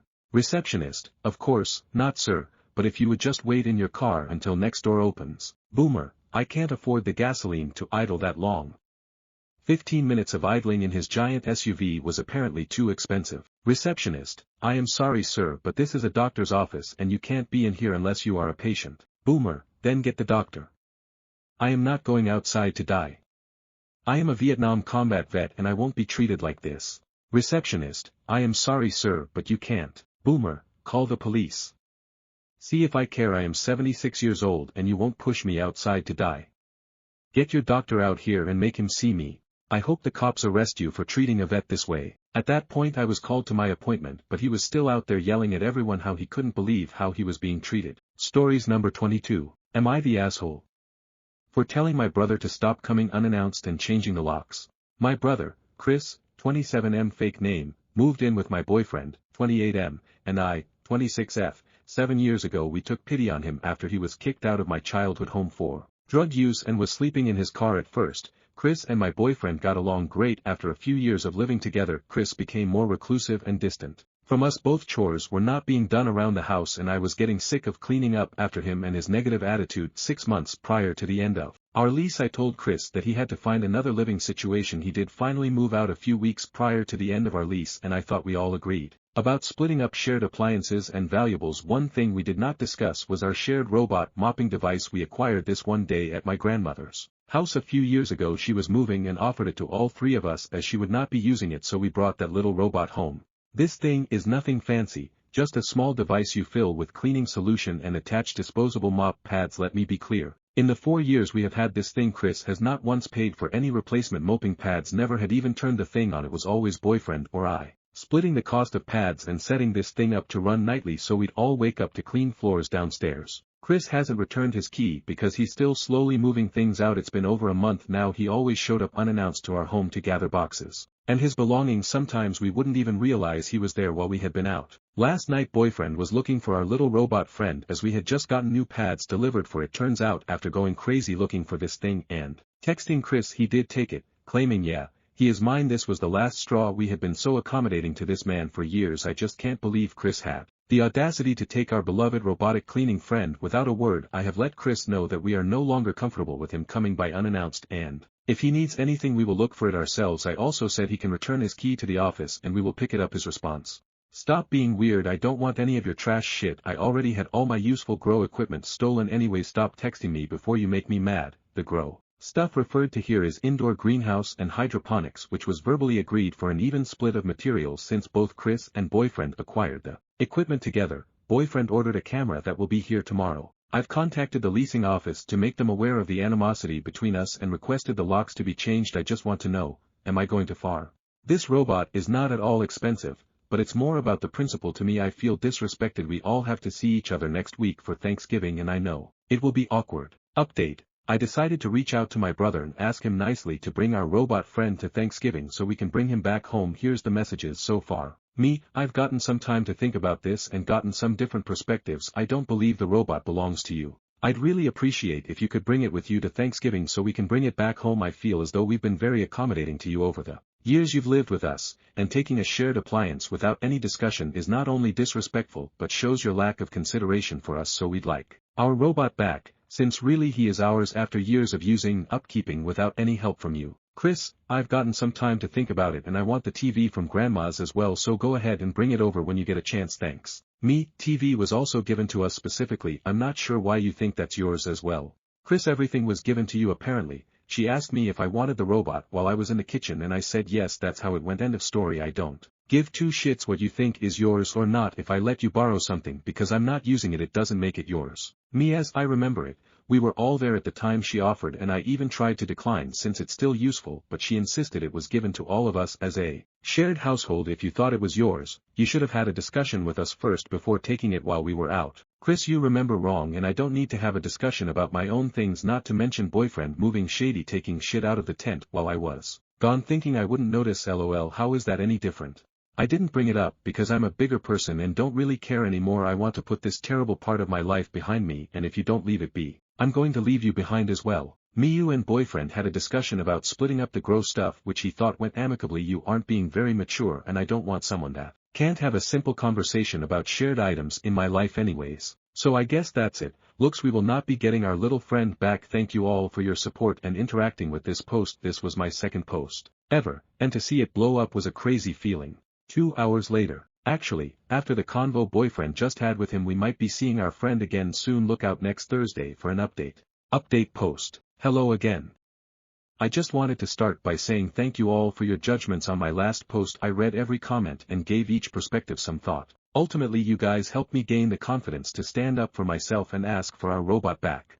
I included my text conversation with my brother Chris in the comments of my last post to summarize. I asked as politely as I could for our mopping robot back as well as stated the reasonings why it belonged to us. Chris refused to see reason and pretty much said he would be cutting me out of his life if I kept bringing this up. My wonderful boyfriend couldn't sit back and let him be disrespectful to us anymore. He had his own conversation with Chris, which for privacy reasons cannot be shared. Boyfriend ended up taking some of your guys' advice and threatened to reveal specific information to our family if our robot was not returned on Thanksgiving. This was last Thursday, so he had 1 week to make a decision. After a quiet week I was preparing myself to drop a bomb on family dinner, but then I went out to start warming up my car Wednesday night and there was a box on my front step. I didn't order anything and as I picked up the box noticed it wasn't sealed. Guys, our robot friend found his way home.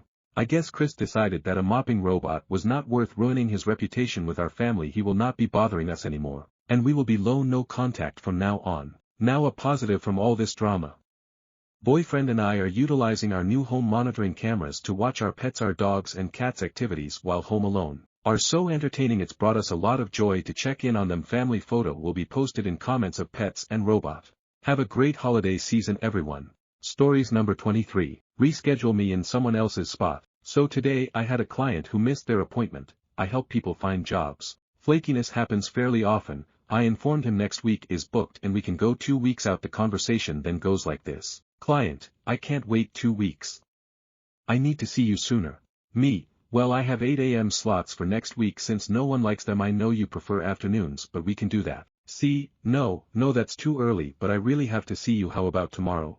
M, got an 8 a.m. but otherwise it's booked. C, okay then can you move someone next week from their afternoon slot to 8 a.m. and get me in then? At this point I couldn't help but laugh a little bit, but there was a long, serious pause on his end. Me finally realizing he was serious. No. C, fine 2 weeks then. And we scheduled. I just have to wonder why they thought yes was ever a possibility. I half wanted to ask them to think about how they'd feel if I put someone into his appointment slot and gave him an 8 a.m. instead. The audacity up in here is too much. Stories number 24. Ordered meat in front of my vegan friend. I, 28F, have a friend since college, Mia, 27F. She moved to LA in the last year and became a vegan. While I live in the Midwest, I'm supportive of her decision to be vegan, but it's overall not for me. So couple months back we were FaceTiming and I was eating an omelet and she made a comment about how can you eat eggs, don't you know how mistreated those animals are? I am fortunate enough to own my own home and as such I have backyard chickens. The eggs I ate literally came from the hens in my backyard. I brushed it off as a joke and said, you do know I have my own chickens, right? What you think, I'm some mobster ordering these hens to lay for me as a protection fee? If they don't meet the quota, I tie them up outside and let the coyotes sniff around to scare them into submission. Mia was less than amused and continued arguing with me. I continued to brush it off. So last week I went out to visit her in LA. We hadn't seen each other in over a year. We ended up going out to a restaurant the day I landed and I ordered a burger with a gluten-free bun. I'm celiac. Well, Mia started raving about how offensive it was to eat meat in front of her and what if she was allergic. I told her, but you aren't allergic. My eating this doesn't impact you. Mia left for the bathroom. She came back and everything seemed normal until the food arrived. I thought the burger looked weird and asked the server about it. Apparently, Mia went and changed my order to a vegan patty while she went to the bathroom, and the kicker, the patty contained gluten, so she literally ordered something that would have made me super sick if I ingested it. I told the server this was a mistake, that I was celiac and could not eat the burger. Mia started going OFF saying I was being unreasonable and not open to new things. And how dare I eat meat in front of her? I told her, you're the one being selfish, not respecting my choice, not to mention putting my health at risk. What the hell is the matter with you? She refused to relent, so I left the restaurant. Mia was blowing up my phone to pay my part of the tab. I used the spare key she gave me, grabbed my suitcase, left the key with her roommate, and hightailed it to a hotel. Now this is the part where I might be an asshole. I went to a restaurant near my hotel, ordered a steak, and posted it on my socials. Well, of course Mia saw it and continued to spam me on every platform imaginable. I ended up blocking her. Some of my friends say that taunting her with the steak was too far. Others agree that Mia was out of line changing my order. Update.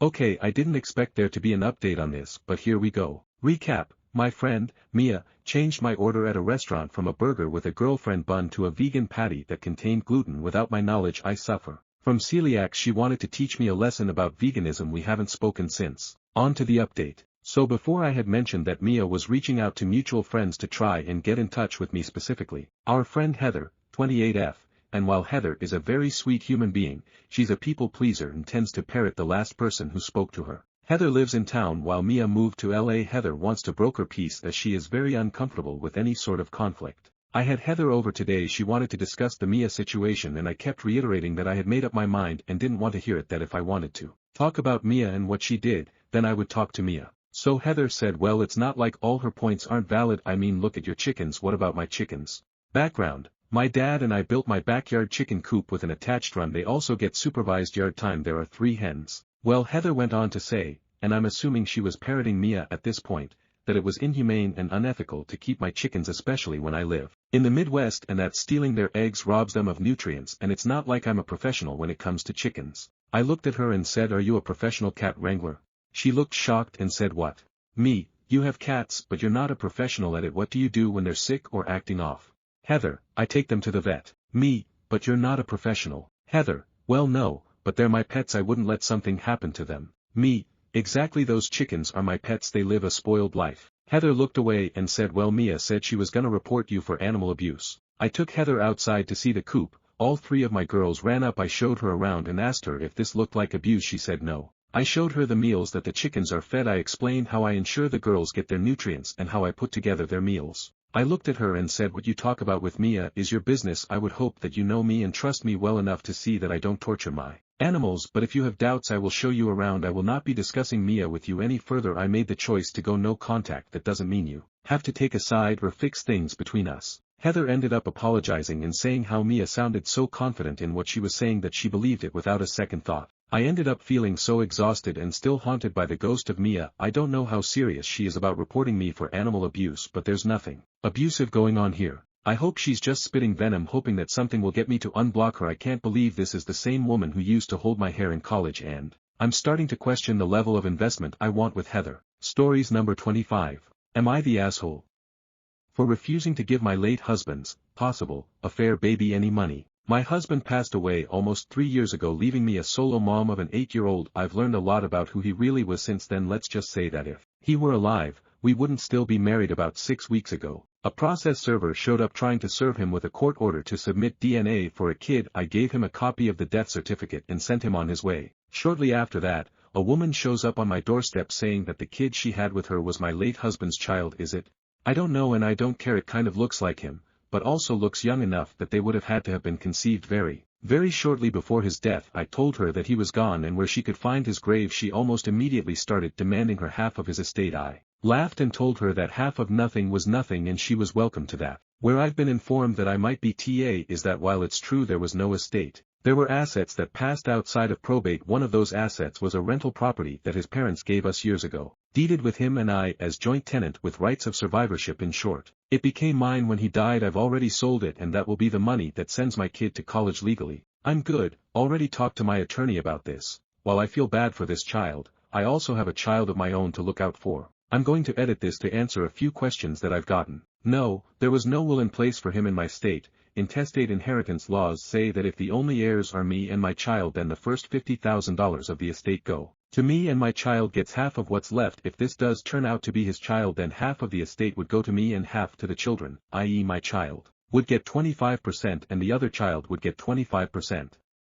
However, that is a moot point because his estate was literally an empty bank account and $40 in cash. Everything else passed outside of probate. A good estate attorney is worth every penny. Even if I never could get him to meet with her to do his damn will. There was no life insurance. Yes, I'm in the US and my child is receiving survivor's benefits. They aren't huge, but they do pay for the therapy bills. He hadn't worked for a vast majority of our marriage, but luckily did have enough credits to qualify at this point. I'm not opposed to helping the other child receive the same benefits since it won't affect mine. However, my attorney has recommended to hold off at this time because we don't know what she's planning. She assures me that if the other mother files with Social Security that they will backdate any payments to at least the date filed, so holding off won't affect the total amount if it does turn out to be his child. I have no idea if she knew he was married at the time or not. My husband's parents are alive, but our relationship is strained. At best I haven't told them about any of this and have done my best to let them keep believing that their son was a saint. Update. So, it is his child, or at least there's enough shared DNA to determine that my in-laws are the grandparents and there's no way that it's their other sons. The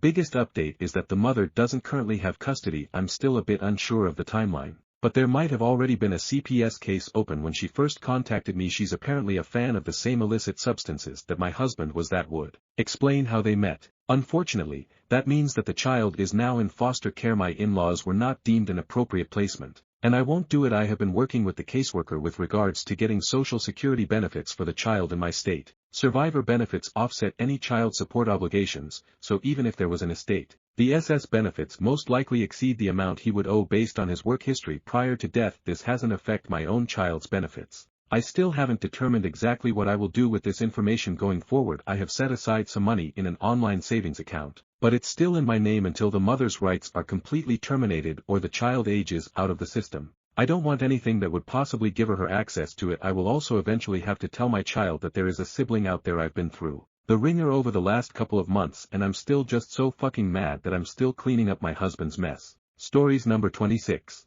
55, no savings, no retirement, no home ownership. Terrified. I'm 55, no savings, no retirement, no home ownership. I'll try to be brief in telling you how I got to this point, but bottom line is I made a poor life choice. 10 years ago, I was married, a stay-at-home wife and mom for 15 years, when my husband abruptly walked out. It turns out, an old girlfriend had tracked him down on Facebook and they'd been plotting his departure for several months. I was shocked to learn he had secretly stopped paying the mortgage, knowingly leaving me and our children in a foreclosed home. He'd also depleted all of our savings. I received nothing in the divorce, as there were no assets left. An additional wrinkle was my diagnosis with a debilitating, chronic illness. The past decade has been rough. My education and work before marriage had been in interior design. I was unable to find a job in that field. Post-divorce I returned to college, cramming through an accelerated bachelor's program in healthcare administration. I used student loan money to help keep a rented roof over our heads. Upon graduation, I found a no-benefits,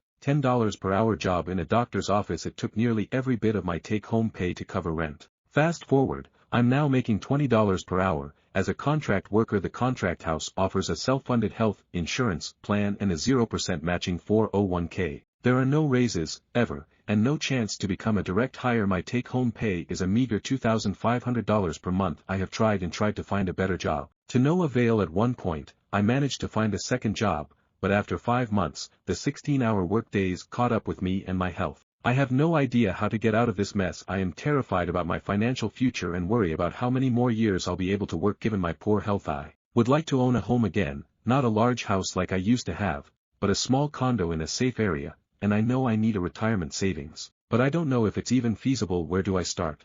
Stories number 31. Boomers being hypocrites. I'm sitting alone at a bar right now and there are two older guys a couple of seats away. This place is pretty much empty right now. By the time I got here, they were already talking to the bartender, she is my friend, about rappers being criminals. One of the guys pulls out his phone and starts mentioning all the rappers who assaulted women. I kept my calm because I already had a very tiring day at work. Minutes later, he starts talking how great Trump is. I still tried minding my business until he started playing videos of Trump speeches on his phone. I looked at him and asked, isn't he a felon? Didn't he speak shit about women? For context, I'm a 28M Indian. This guy looks at me and says, that's all bullshit. They're trying to frame him. He's needed for the US and you probably won't know much. I replied, could you explain electoral college to me? And his face went red. I might not be a citizen, but I sure know and understand politics. Stories number 32. Am I the asshole for refusing to go on a family trip unless they disinvite my nephew's friend?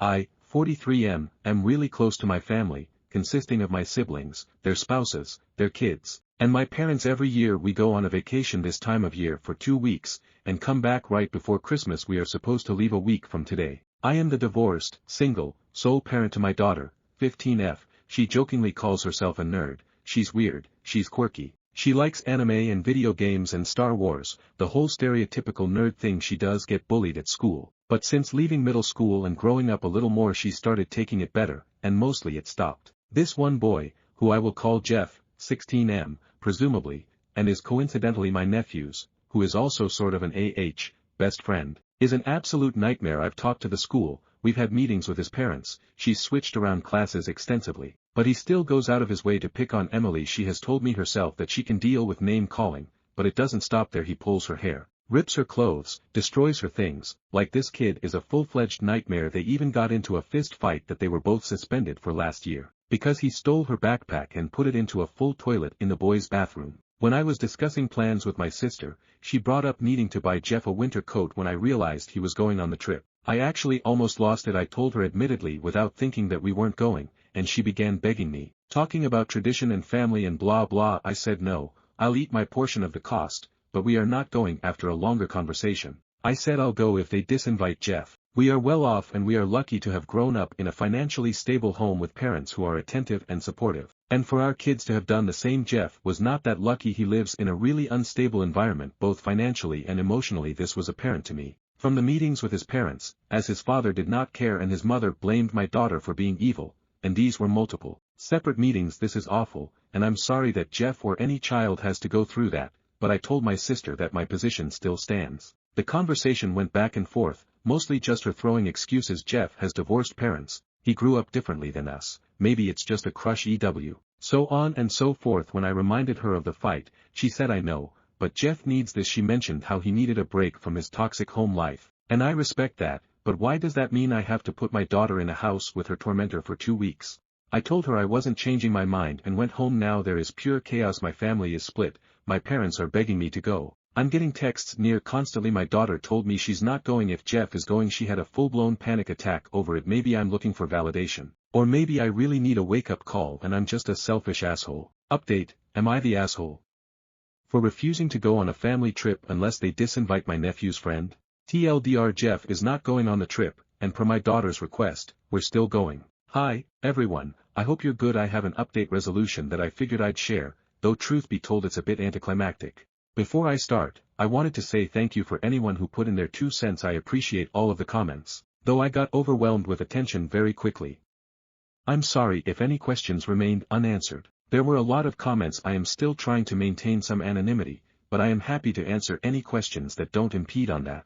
Night before last, my 3 siblings, their spouses, and my parents all gathered at my sister's house to talk this through. I, very immaturely, sort of walked in with a mild attitude. I knew I wasn't going to change my mind. I felt like this was a waste of time, but my daughter keeps expressing to me how badly she wants to go on the trip, so I went. It started off with my sister and my mom crying and just asking me to go, but that got shut down really fast by pretty much everyone else. My sister expressed that she just felt so bad for Jeff again. He's lower class with a mother who treats him like a baby and a father that doesn't care. She mentioned that Jeff and Emily have been polite to each other in the presence of family, and figured they were getting over their issues. I did find out that the waiver he was on extended to his tuition, despite being told that it was for his uniforms and school supplies, so my apologies on an incorrect comment I made regardless. She was trying to convince me and my entire family to allow Jeff to come. I really do get it, and I am a person who can experience empathy, sometimes to a fault, but for the millionth time, my empathy towards Jeff and his situation does not overpower my need to protect my daughter as her only parent. It is literally my duty to make sure she is safe,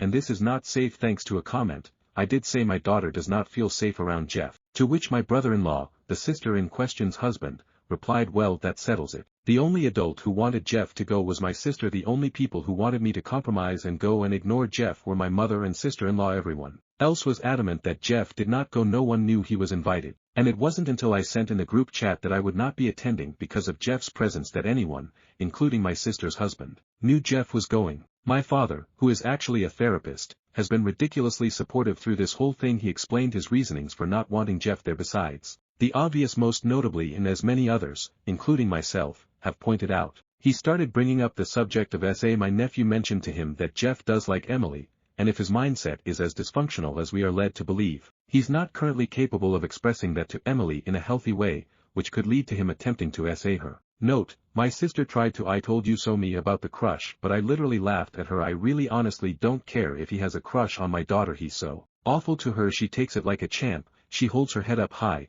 and I'm so proud of her for that. But that doesn't change the fact that Jeff has been so sincerely awful to her that it makes me sick. It was ultimately decided that Jeff was not going. Thanks to another comment I saw, I did tell her that she was doing a great thing by trying to help this boy, but her niece came before him in this situation. I brought up that Jeff might retaliate against Emily, again, thanks to another comment, for being disinvited. So we did come up with a plan. Sort of. My nephew had to tell him at school the next day that Jeff was no longer invited because he didn't want him and Emily to get into a fight. I thought that was a dumb plan, I'm not going to lie, but as long as the blame was off of Emily I didn't care. We left for the night, both Emily and I hugged my sister. She apologized. It was generally okay. I'm still frustrated with her for trying to be this boy's savior at the risk of my daughter, and we have yet to have that conversation. But I'm sure it will come with time. My mother told Emily that she was sorry for seemingly wanting to subject her to Jeff, and she didn't mean to come off that way. She simply wanted us to come. I am still frustrated with my mom, but again, a conversation to come with time. I told my daughter not to get her hopes up, because part of me still didn't believe that Jeff was really not going to go, but we proceeded with cautious optimism. In the meantime, I spoke with my lawyer friend who did advise me not to go on the trip if Jeff was going, and not to speak to him or his parents directly. No problem there. I had resigned to not going and I had no interest in talking to anyone. Additionally, my sister's husband and I had a long talk about how he was really disappointed in her for this. That's not my business. But I was happy that he was still as fiercely protective of my daughter as I always thought he was. I have to give my nephew props, because he took the news well. Although he was disappointed, he understands that what Jeff does is wrong, but I'm still not really sure why he puts up with it, besides that he's a teenager who doesn't want to lose his friend. So, this leads us to last night. Emily shows me a message from my nephew that just says, "So Jeff backed out, LMAO," and that's it. Get this. Jeff didn't know that Emily was going. My nephew went to tell him what was up and he got as far as saying Emily is going to be there before Jeff backed out. I spoke to my nephew who said Jeff just got weird and said he couldn't go, and they left it at that. Jeff seemed disappointed, and I do feel sorry for him, but again, my daughter comes first to me. My brother-in-law only sent me laughing emojis. Initially I was still not sure if I'd go because a lot of comments suggested I should not go on principle. With that being said, my daughter said she'd rather go on this trip, even after I tried to suggest we do something else, so now we're going. Yay. That's really it. Sorry it's so long, and I wish it was more exciting. But it is not. I tried to put emphasis on the conversation with my family because that was the important part, but even then we were just standing around my sister's kitchen talking, no big confrontation or anything. Regardless, have a good day and a happy holiday season. Thank you for reading and for all the advice, I do appreciate it. Stories number 33. Am I the asshole for lying about being pregnant to my family to protect my husband? My husband is a transgender man and we've always wanted to start a family together. I have a huge fear of pregnancy, so he offered to carry the baby. It was an insane process. He had to stop taking testosterone for a long time, but he was amazing throughout the whole process and I did everything in my power to help him feel more comfortable. None of my family know that he is transgender, homophobic, transphobic, all the phobic, but our friends know. He posted an ultrasound to his private Instagram. Not knowing that my sister follows him on a burner account, well, she saw the photo and told my whole family. They were furious that I wouldn't tell them. Our plan was to say we adopted. They assumed I was the one pregnant and blew up on me, so I just let it go and rolled with the lie because I wasn't going to out my husband. The first couple of months I'd let them visit, eventually I'd start eating big meals and purposely bloating myself to the point of discomfort so I looked pregnant. They'd remark around the 6-month mark that I was remarkably small, but I just played it off. Eventually I couldn't lie any longer. So I looked for every excuse in the book to not see my family. I turned down the offers of baby showers, gender reveal parties, anything that would require us seeing each other. Luckily my family live an hour away and we all live busy lifestyles, so them randomly visiting wasn't an issue. The one time they did pop in unexpectedly,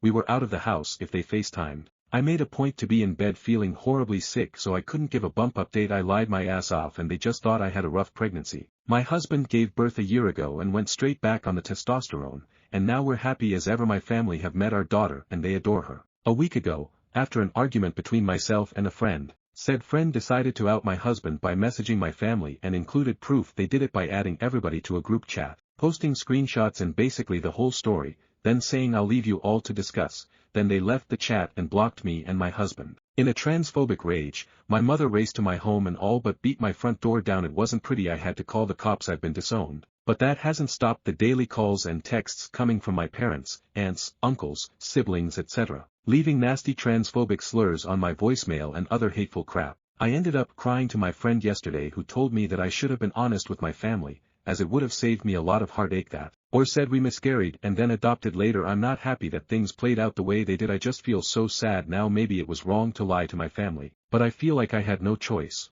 Edit, because I figured I'd put this in the main text. My husband has always encouraged me to maintain a relationship with my family, however it was mostly for his sake personally. I mentally checked out years ago, but when they met him, they welcomed him with open arms and treated him like a son. Yes, it was conditional on him being presumed cisgender. However, we never intended for them to find out. He felt a familial love that he's never had from his own family before, which is why I kept my relationship with my parents at his request. If it weren't for him, I most likely would have cut them off a long time ago. I'm sad that this has happened, but most of that sadness is for my husband rather than for me. Also the friend in this story who outed him is obviously no longer a friend, and never will be again. The other friend who said I should have told the truth is on thin ice. Update. I got caught up in some other stuff outside Reddit for a few hours. Firstly, thank you all so much for the overwhelming amount of support and care. I wish I could reply to everybody. Y'all are right that my husband is one tough cookie and he's too wonderful for his own good sometimes. Secondly, I'm sorry to all the transphobes that were upset by my post. It must be horrible being so fragile. Get well soon.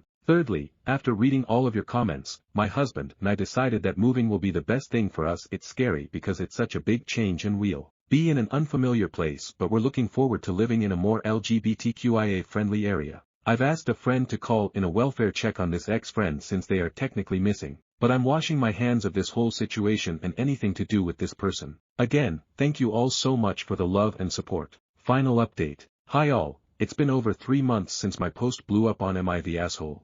I messaged the mods for approval for an update, but unfortunately that was not possible due to the controversial nature of my original, and I completely understand. Firstly, thank you all for the support. I was absolutely blown away and never expected for my post to blow up as much as it did. Secondly, husband, baby and I are safe. We moved about 3 hours away from our old place and we're very happy. We have lots more space, which is a blessing and a curse. A blessing because I can finally have a home studio now, and husband has enough space for a workshop. A curse because there's more rooms to clean. Baby is thriving. We've made new friends too, some who have babies around Bub's age. Husband and I are missing my family despite everything that has happened. We've cut contact and I don't know if we'll ever be ready to re-establish that contact. It hurts and it sucks, but I know it's for the best. My sister has tried reaching out, but my parents are too stubborn. Now on to an update on our friend who outed my husband. I did end up calling a welfare check on them as nobody heard from them for over a month, and none of our friends wanted to call it in themselves due to them being homeless. It was difficult to track them down and they weren't high priority despite them presenting as manic the last time somebody saw them. Unfortunately, their body was recovered a little over 2 weeks ago after their car was found. My husband and I were distraught and still don't feel like it's quite real. We attended their funeral and said our goodbyes. We are considering speaking to a grief counselor together as we've experienced a lot of loss from this whole thing. So that's about it. Not the happiest update, but I thought I'd hop on and share it anyway. Stories number 34. Wibita for not wanting to participate in my family's one gift swap Christmas idea. So, last night, I, 22M, went with my mom to visit my brother, Leaf, 27M, at his apartment. My other brother, Dax, 24M, was also there. We were hanging out, eating, and just catching up since it's rare we're all free at the same time. Christmas is going to be weird this year because for the first time, we're not all spending it together. Dax is spending the holiday with his in-laws, wife, and kids, and Leaf is doing the same. I'll be with my mom, stepdad, my partner, and grandma. We're planning to get together sometime after Christmas so we can all see each other, but it's not the same. Anyway, while we were talking, Dax brought up an idea he's really excited about. He wants us all to spend $50 on a single gift, wrap it in neutral wrapping paper, and then do a gift swap. The way it works is the first person picks a gift, and each person after can either pick a new gift or steal an opened one at the end. The first person gets one last chance to swap with anyone if they want. The thing is, I really don't want to do this. To me, Christmas isn't about receiving gifts. It's about giving them. I love spending time picking out something thoughtful for each person. Something I think will genuinely make them happy. Seeing their reactions means a lot to me. This one gift swap thing just feels too impersonal and, honestly, kind of corporate. And before anyone asks, no, my brother isn't tight on money. He's actually pretty well off, much more than me, but that's not the point. So, would I be the asshole if I told my brother I'd rather not participate in his gift swap idea? I'd still love to give everyone personal gifts, but I just don't want to do this impersonal gift exchange. It just doesn't feel right to me. Edit. Wow, I wasn't expecting so many replies, and I can't respond to everyone, so I thought it would be best to put this all in an edit anyway. Everyone in my family is pretty well off, including all of Dax's in-laws, Leaf and his in-laws, etc.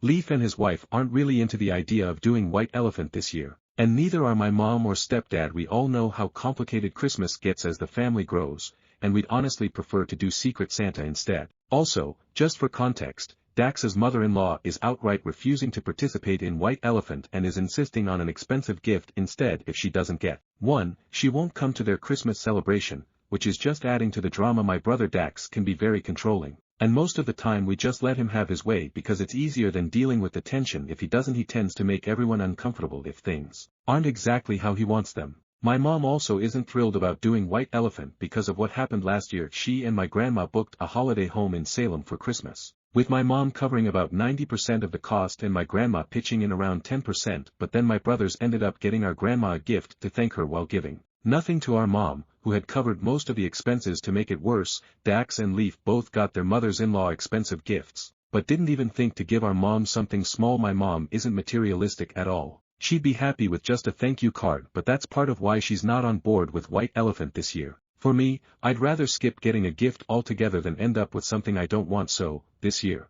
I've decided to focus on gifts for my partner. It's her second Christmas with us, and her family doesn't celebrate, as well as gifts for my mom, stepdad, grandma, and all the nieces and nephews. At the end of the day, we just want to find a middle ground that works for everyone. We're hoping Dax can feel satisfied too, but we'll see. I'll keep you updated on any compromises or what ends up happening in December. Update. So, I posted here a while back about this. Would I be the asshole for not wanting to do my family's one gift swap Christmas idea? Well, buckle up because here's the update.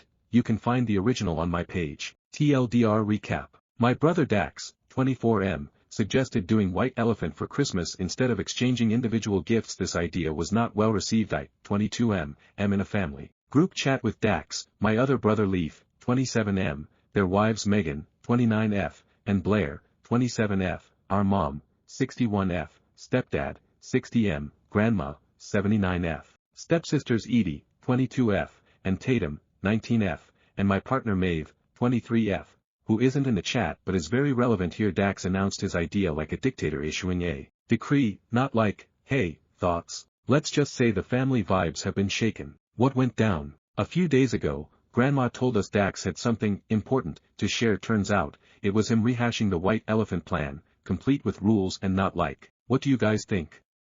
More like, this is what we're doing, no discussion. Here's the thing about Dax, he's a control freak. Last year, he strong-armed us into Secret Santa, which most of us hated but didn't challenge because you don't mess with Dax. This year, I decided to grow a spine and said, hey, this isn't fun for most of us. White Elephant feels corporate and joyless. It's not what Christmas means to our family. I even suggested sticking to Secret Santa if the issue is cost. Apparently, this was blasphemy. The fallout. Not long after, Mom called me in tears. She admitted the White Elephant idea made her feel awful. She said it hurts that her sons don't want to buy her a Christmas gift anymore, especially when she does so much for everyone. She then went full mom mode in the group chat. She said she doesn't like the White Elephant idea because she loves personal gift giving. She directly asked Megan and Blair if they plan to skip individual gifts for their own families too. Both Megan and Blair said, oh no, we'll still get individual gifts for our families. Cue Mom's second call to me, angrier and sadder. She feels like she's being treated as a second-class family member by her sons, who put effort into gifts for their in-laws but can't be bothered for her, and honestly,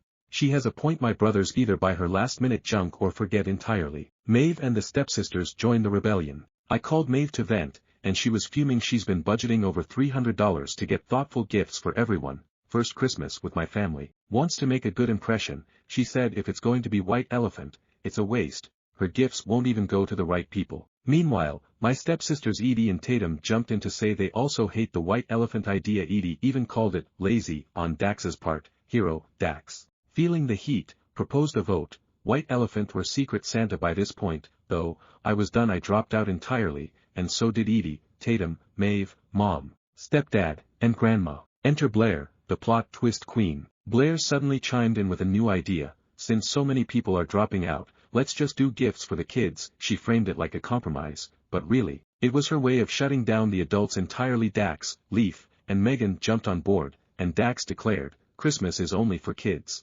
Okay, sure, Dax. Where things stand, so now it's chaos. Mom, Maeve, Edie, Tatum, and I have decided we'll exchange gifts with each other. We're still getting presents for the kids because they're innocent in all this, but Dax, Leaf, Megan, and Blair, they're getting nothing from us. Christmas plans are totally up in the air, and honestly, this whole thing has killed the holiday vibe for me. It's a mess. And while it's not the resolution I wanted, at least I know who's on Team Christmas spirit. Final thoughts. If Christmas is just for kids now, then Dax, Leaf, Megan, and Blair can go be kids together. Meanwhile, I'll be over here with my mom, stepsisters, and Maeve, celebrating with love, laughter, and thoughtful gifts. So yeah, not the happy update, but there it is. Thoughts? Am I still the a-hole? Also, any tips for surviving awkward family Christmas dinners would be much appreciated. Update 2. Holy freaking shit, my brother might be in debt. I'm at work right now, so sorry for any grammar mistakes. I'm literally typing this on my phone while heading back to my desk, but yeah. So yeah, Dax finally came clean to my mom about why he's been pushing the whole Secret Santa thing last year, and this white elephant deal this year turns out he's drowning in debt. Apparently, Dax and his wife Megan have been spending like they're loaded, fancy vacations, high-end crap. You name it, they've almost maxed out their credit cards trying to live like they're in a Real Housewives episode. Now they're up to their eyeballs in debt. Dax admitted to my mom that he's dealing with some heavy PTSD and said he's going to start therapy because he's lost and doesn't know what to do. My mom told him, straight up, he's gotta quit blowing money like this and walk away from this stupid deal on the new house they're trying to buy. But Dax being Dax, he's not listening. He's terrified his friends and coworkers are gonna judge him if he doesn't keep up this whole rich guy act. Like, dude, nobody cares as much as you think they do. Egos are wild, huh? Look, I feel bad for my brother, I really do, but at the same time, how do you spend money like it's Monopoly cash and not think it's gonna catch up to you? Still, I wish I could help him. I can't help financially. I don't make much, but I can at least help him and Megan with the kids so they can maybe figure this mess out. As for Christmas, I tried to be petty. I thought about only buying gifts for the family members, not doing this white elephant nonsense, plus my nieces and nephews, but my guilt kicked in, so I ended up getting something for Dax, Megan, Leaf, and Blair too. I know they're probably not gonna get me anything, but whatever, Christmas isn't about presents anyway. I just hope Dax wakes up from this and learns to stop spending money he doesn't have, but I can't say that to him, you know. Younger brother and all that. Anyway, holy shit, if there's another update, I'll post. Hope you guys have a good holiday. Final update. This will be my final update on this post, and honestly, probably my last post on Reddit for a while. I'm planning to sign out and focus on dealing with everything going on. It's super late here, and I just got back from seeing my mom. Apparently, someone sent her the post, and she told me she was disappointed, not in a harsh way, but because I've been carrying the weight of trying to fix my brother Dax's issues all on my own. I don't know why, but hearing her say it made something in me finally break. I realized I've been struggling so much internally without even noticing. My mom said she could tell something was wrong because I've stopped eating properly and, in her words, look like a Victorian child. I didn't fully realize how much stress I've been carrying until now. She reminded me that it's not my job to take on all of this. She also said that Dax, as stubborn and impulsive as he is, will figure out his own mess in time. On top of that, my mom's been talking to Dax directly about everything. She suggested that he and his partner consider backing out of the house deal and looking for somewhere cheaper. She reassured him that no one would think any less of him for doing so. As for the Christmas situation, we've decided to cancel the gift swaps with the original group that wanted to do the white elephant exchange. I'm planning to save the gifts I had for them and give them out on their birthdays instead. I've also made a big decision to step back from my family for a while and focus on moving forward with my plans to relocate my job to Zurich. I care about Dax and always will, but I need to start being less selfless and more selfish about my own life. Dax is smart, he'll figure things out. I'll be there to support him emotionally and morally, but I've decided I can't support him financially anymore. Thanks to everyone who's followed along and offered advice. I've made another big decision to check myself into therapy to address the depression and mental health struggles I've been ignoring for years. It's time to stop pushing that aside and finally deal with it. Take care, everyone. Stories number 35. Men and pick me, really proving my point. I went viral for buzz, cutting my hair, and all of the negative comments are the exact reason why. Most of the comments are really negative, but I find it so ironic that a lot of them are, oh, it's a 4, she just made herself a 2, or it's always 3s that do stuff like this. Nobody wanted you anyway. They have said that I'm making fun of women who are struggling with cancer treatments. Alopecia. They have said that I am diminishing women who are actually suffering in the Middle East and elsewhere, but every single comment is just an affirmation that women are held to these beauty standards, and when we break the mold, and when we do something political with our body like cutting off all our hair and saying fuck the patriarchy, it causes a storm. Stories number 36. Am I the asshole?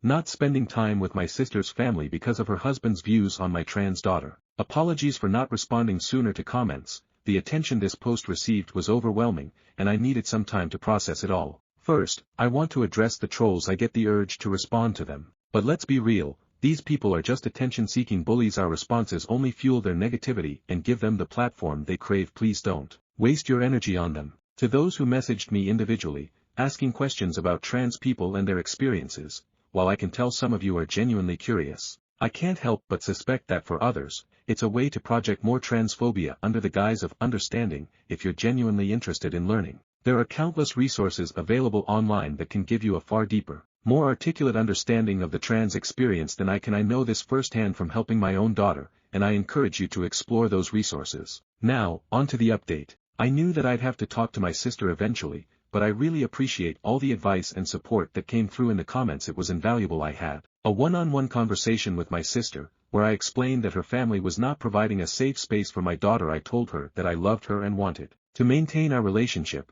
but that I couldn't continue to be in contact unless there were significant changes. She was understandably upset and defensive, particularly of her son. She fixated on the dinner incident, while I tried to explain that it wasn't just about that one event.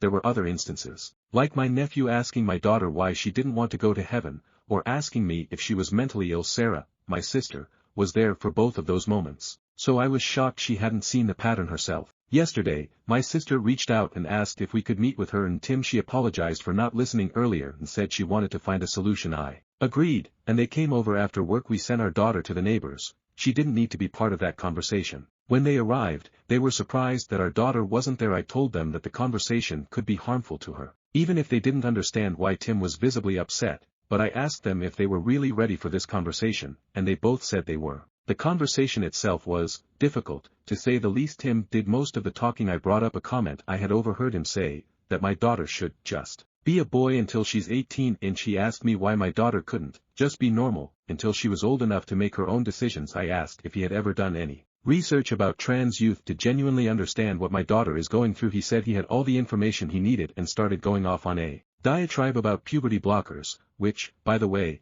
my daughter isn't even on. I told him that we were taking her transition seriously, that she goes to therapy every other week and is involved in a local queer support group where she can talk to other trans girls and women about their experiences. Tim's response was that they were the blind leading the blind. At that point, my husband, who is usually calm and collected, was so upset that he yelled at them to leave. We'd never seen him like that before, and I think that made them realize how serious the situation was. They scurried out pretty quickly after that. This morning, my sister called, crying and apologizing profusely. She was disgusted by Tim's behavior and asked me what she should do. I told her that I didn't know, but I was certain that our families couldn't spend time together until something changed. I'm especially let down because, for a moment, the meeting gave me hope, but Tim completely shattered that hope. He didn't even try. He went off on so many horrible things, not just transphobic, but also sexist and homophobic. It was hard to follow because he just veered from one hateful rant to another. It's difficult to imagine that someone with that mindset has the capacity to grow or change. While that conversation was deeply painful, I'm also grateful it was so clear. It's never been more obvious what needs to happen, and I don't feel any guilt about it anymore. Thank you to everyone who gave advice, support, and validation. Your words helped me clear up the fog of what-ifs that was clouding my judgment and gave me the confidence to move forward. I appreciate every single one of you who supported my family. Thank you. Stories number 37. My sexually pushy boyfriend, 19M, wouldn't stop sexually touching me, 19F, in public despite me telling him no over and over, and I pushed him away physically. And he's acting like I abused him. Any advice on how to process this? My boyfriend and I have been together for about 4 months now. We're both in the same college, living on campus. For background, sexuality has been a recurring point of contention between us, and it seems to be getting worse and worse, with this being a new, dramatic escalation. For background, both he and I are very sexually inexperienced. I had no sexual experience whatsoever before him. He, on the other hand, is a virgin, but he has randomly hooked up with a girl in the past for blowjobs. Even though he's from a religious household and is religious himself, he's very sexually inclined. I have given him lots of blowjobs, and he's fingered and gone down on me, but the issue is that I'm not ready to have real sex yet. Part of it is my upbringing, which makes me feel like anything sexual is dirty or wrong, and I'm scared of the risk of pregnancy while I'm in school. He knows all this, and because we haven't been together that long, but he keeps pushing for us, kinda single-mindedly, to have sex regardless. The other night, we were hanging out outside near the dorms. I had my back up against a wall, leaning on it. As we talked, he was in front of me. He started to get really sexual, touching me with his hand between my legs. I had jeans on. This was 100% not okay. He knew that I wasn't that kind of person, and that I was always super uncomfortable with that kind of public play. He's done this in smaller ways before that I criticized him for, but he never kept going. Before I told him to stop, he stopped for a second, backed up, and then went and touched me between my legs again. I told him to stop again. This went back and forth a few times, with me telling him very firmly to stop, and him stopping for a split second and then doing it again, or just not stopping after a few times. I pushed him back to get him away from me. I didn't push him that hard, but he tripped on some uneven ground and kinda rolled backwards. He's not hurt at all, but right after, he took it really hard. He acted like I was the wrong one. And now he's saying that I abused him. I'm so insecure about it all. I feel like I was right to push him, because he was the one sexually touching me despite him knowing that's not okay in public and me repeatedly telling him to stop the night this happened. But then, I immediately start thinking that I was too harsh on him and that it's somehow me overreacting. He only brings up what I did when I bring up him touching me. He barely responds, usually with "I'm your boyfriend, you're overreacting, you're the one who attacked me," etc. What do you all make of my behavior and my boyfriend's behavior? And what do you make of his sexual pushiness in general? TLDR, my 19F boyfriend, 19M, wouldn't stop touching me sexually in public, despite me telling him not to, and I pushed him away. And he fell. He's saying I abused him because of it. He's also been pressuring me for sex a lot. Stories number 38. Am I the asshole for telling my adoptive father that I own him nothing? I, 27F, was adopted at 2 by my adoptive parents. They weren't very nice people. I was black and they're white, so they didn't treat me right or take good care of me. They have 6 bio kids, but my adopted dad has 3 from another woman. We can call them Maya, 46, and James, 67M. I never understood why they adopted me if they didn't care. Why spend all that money to treat someone like an animal? I had to do most of the chores around the house while the boys got good treatment. I grew resentment towards their kids because they were the special ones and I wasn't. James was that man that believed women should do housework, and that's how it's been. If the girls didn't do their chores, then they're grounded, but if Maya didn't, James would beat her badly. I couldn't wait to grow up live in peace. Don't wish this on anyone. Maya and James were and still are racist. I would hear them say very hateful things about my family, call black people slurs that shouldn't be used. A hot mess. It was disrespectful. They talked about casually in front of my face. I would get bullied because I would get sent to school with my hair messy. Maya didn't know how to do my rough hair. I wished I was around more of my people. It was until my teacher started doing my hair for me. There would be times Maya treated me now casual encounters, but she was still racist and a horrible parent to me. Now I'm grown and out that hill hole. I don't miss it one bit. Maya sent me a letter saying she missed me, but I threw it in the trash. Didn't want to be bothered. James called me out of the blue asking if I want to come over. Maya had gotten very ill. I told him no, that I have important stuff to do. He couldn't handle it and tried to say I was being unreasonable. I told him I didn't owe him anything. Stories number 39. Am I the asshole for refusing to babysit my niece at the last minute? I work full-time and recently started taking evening classes to finish my degree. My schedule is packed, and I rely on my evenings to study or attend classes. My sister Emily has a 4-year-old daughter named Lila. I love my niece and I've babysat her many times when she asks in advance. Last week Emily called me about an hour before my class to ask if I could watch Lila for a few hours. She said she and her husband both had work emergencies. I told her I had an important class that evening which included a review session for an upcoming exam. I apologized but said I couldn't miss it and she would need to figure something else out. Emily ended up calling our mom, who was able to go over and watch Lila. Now she is upset with me and says I was selfish for not helping when she really needed it. She said she would not have asked unless it was a real emergency. My mom also mentioned that I could have made it work since Emily has a lot on her plate with her job and being a mom. I feel bad for saying no, but I also feel like I had a valid reason. Am I the asshole to stick to my plans instead of helping her? Stories number 40. Would I be the asshole if I waste my husband's time in counseling? My 26F husband, 27M, recently cheated on me with a coworker. I caught him in a lie when he was working late. One night he instantly seemed remorseful. He said all the right things, he spilled his guts to me, and he even offered to do therapy, all things I have asked him to consider for the past 2 years, as this particular person has been an issue in our marriage for the entire time. I had asked him to stop communication with her and he continued to message her in secret through Messenger, so we had our heart-to-heart. I agreed to couples counseling, he agreed to stop communicating with her and agreed to get help for his addiction, as he calls it, to her. And overall he promised to be more present. Here's the kicker: the moment I found out he had sex with her, I checked out. The emotional cheating was one thing, and I forgave it far too many times. He made me look dumb to my friends over and over again, so this time I decided it was his turn. I'm going to let him pay for our sessions, I'm going to go to therapy with him and put on my best acting face, and I'm going to give it my all one last time, and once he thinks we are all good, I'm gone. We have one child, 1M, who I will have to work out a custody agreement with him for. He's a great dad, I won't keep him from our son, but other than that, I'll be moving out to an apartment while he's at work. One day I've been saving money in a separate account for months for a down payment security deposit because I felt like I'd end up here and I was tired of looking dumb. So, would I be the asshole for giving him a taste of his own medicine? Stories number 41. Countries where atheism is punishable by death. Do tourists count? I just read an article from Independent and it listed the countries where atheism is punishable by death, but I was wondering, does this also include tourists? Surely a regular Joe visiting the Maldives won't get the death sentence just because they're an atheist. Do they ask you what religion you are in these countries? Are tourists exempt? Can tourists be killed if they go over the line or break a law? Or most likely be told they broke the law even though they didn't do anything wrong, just so they can kill them because they're an atheist?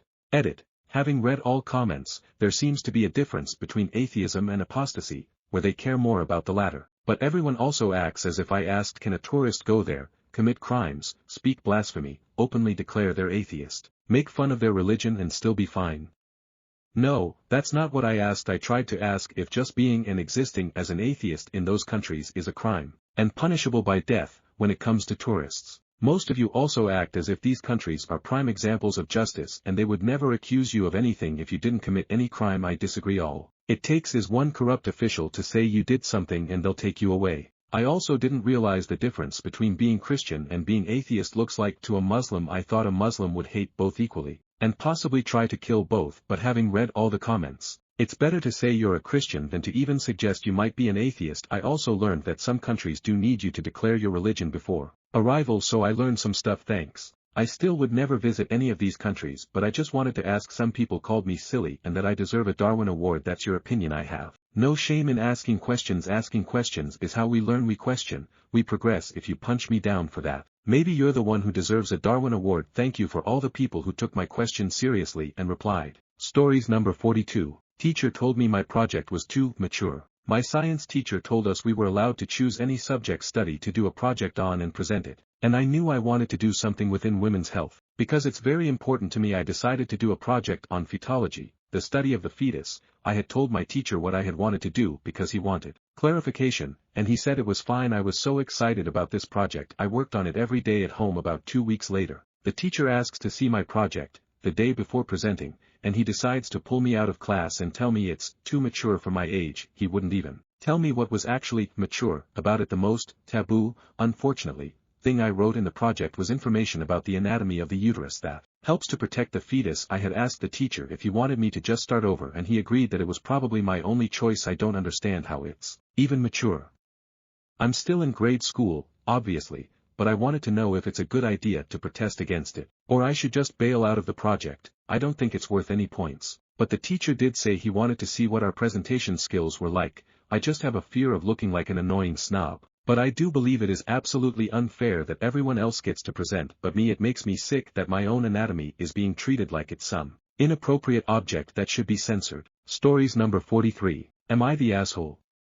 Am I the asshole for turning down $2,000 and essentially excluding my family from my wedding?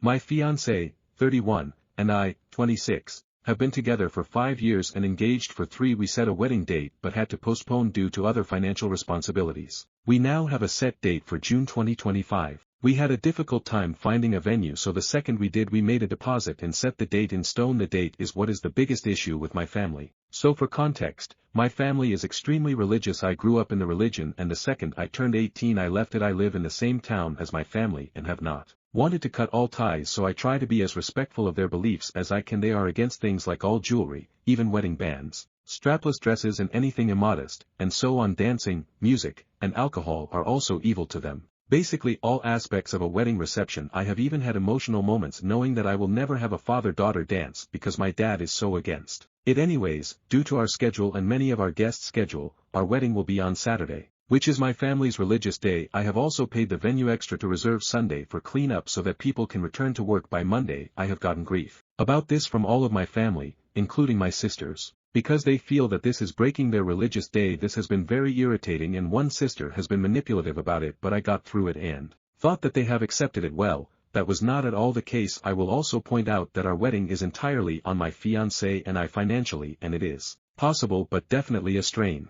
I got the invitations made and sent, and I received a text from my father. He asked, "Is there any way I could you to change the date to Sunday?" I responded, "I'm sorry but no," to which he replied, "Even for $2,000. I took this extremely offensively at first, like he was bribing me to change my wedding date, that he is able and willing to help financially but only if it aligns with him. After cooling down I gave a very diplomatic response telling him that I have already paid for the venue, and this would not be possible. I also explained that I understand my family's beliefs and I know that they will not be able to help with set up or anything, and will be there only for the ceremony as I expect them to leave before the reception. I also told him that he could give a financial gift at any time for our wedding or honeymoon on the fund I set up. Quite honestly, I do not want any of my family at the reception because they will be uncomfortable and judging everyone the entire time. So am I the asshole for turning down $2,000?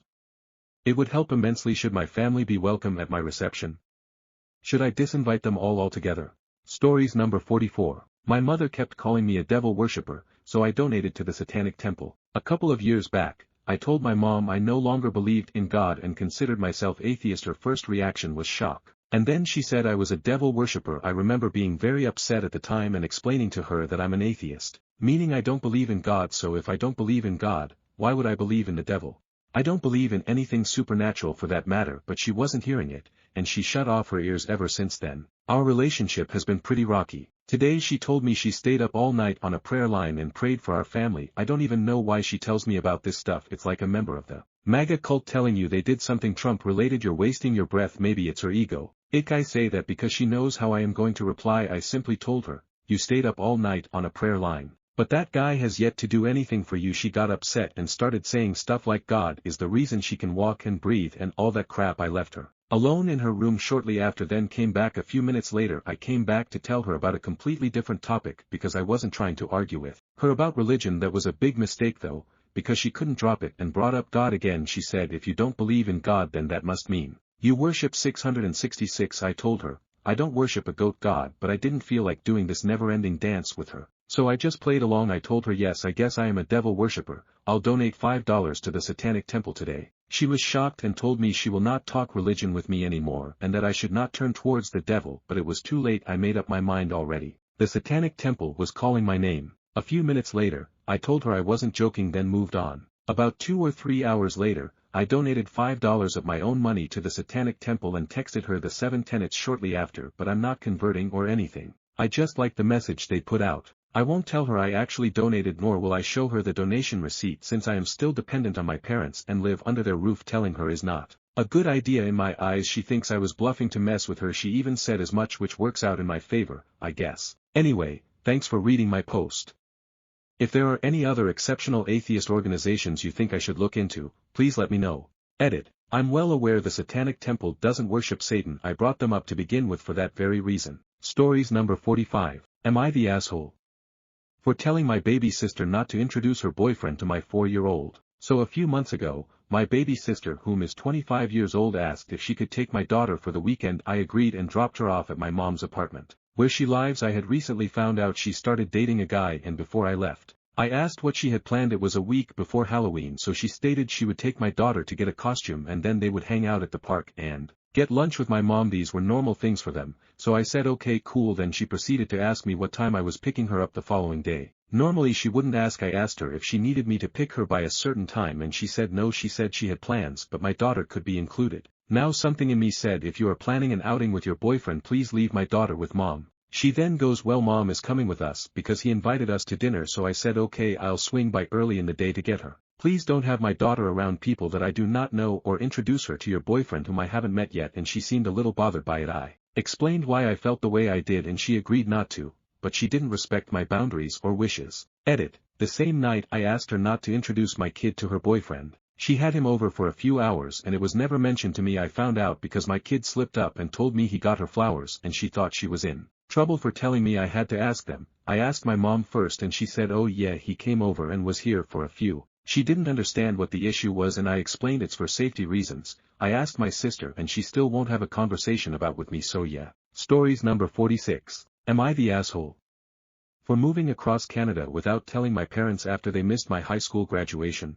I'd like to preface this by saying that I'm 19, although fresh out of high school I missed a year due to medical issues. I, 19F, recently graduated high school, and my parents missed the ceremony in favor of my little brothers, James, 12M. Championship game. Their defense was that he had tried so hard to make the team and it wouldn't be fair to him if they weren't there to help support. They told me that since I'd already graduated I didn't have to worry about losing my diploma the way my brother could lose the game. Spoiler. He was benched the whole game and his team lost 4-2. My parents have always missed my milestones in place of my brother's less significant achievements. For example, they missed my sweet 16 party in place of his end-of-year concert. Besides the fact that my parents forget I exist 99% of the time, and I've been working a job and saving since I was 13. I also have an older sister, Emma, 21F, who left the second she graduated because our parents neglected her. Me and my boyfriend, Mike, 20M, had both made it into a great school in British Columbia, because I live in Quebec. The plan was to move there together sometime in August,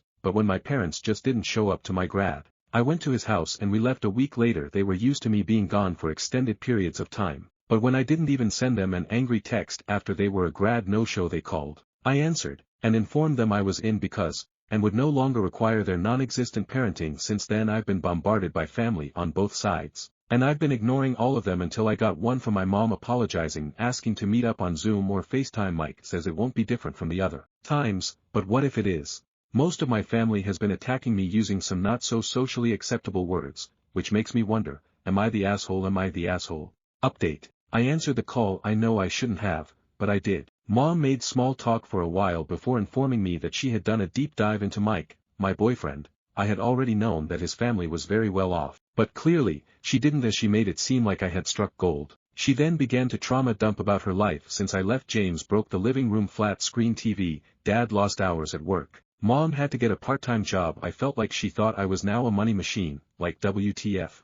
Just for context, me and Mike are both studying engineering, with James's planning on going to med school. I left the call after she asked if I could sponsor her and my dad's trip to visit me. Now Christmas is quickly approaching, and she emailed me James's Christmas list. Like, no, I'm not spending that kind of money, $2,000, on that brat. Mike pays for almost everything, and he insists he wouldn't mind if I used his credit card for gifts, but I'd feel terrible. I'm also trying to decide who to spend Christmas with. Thanks everyone.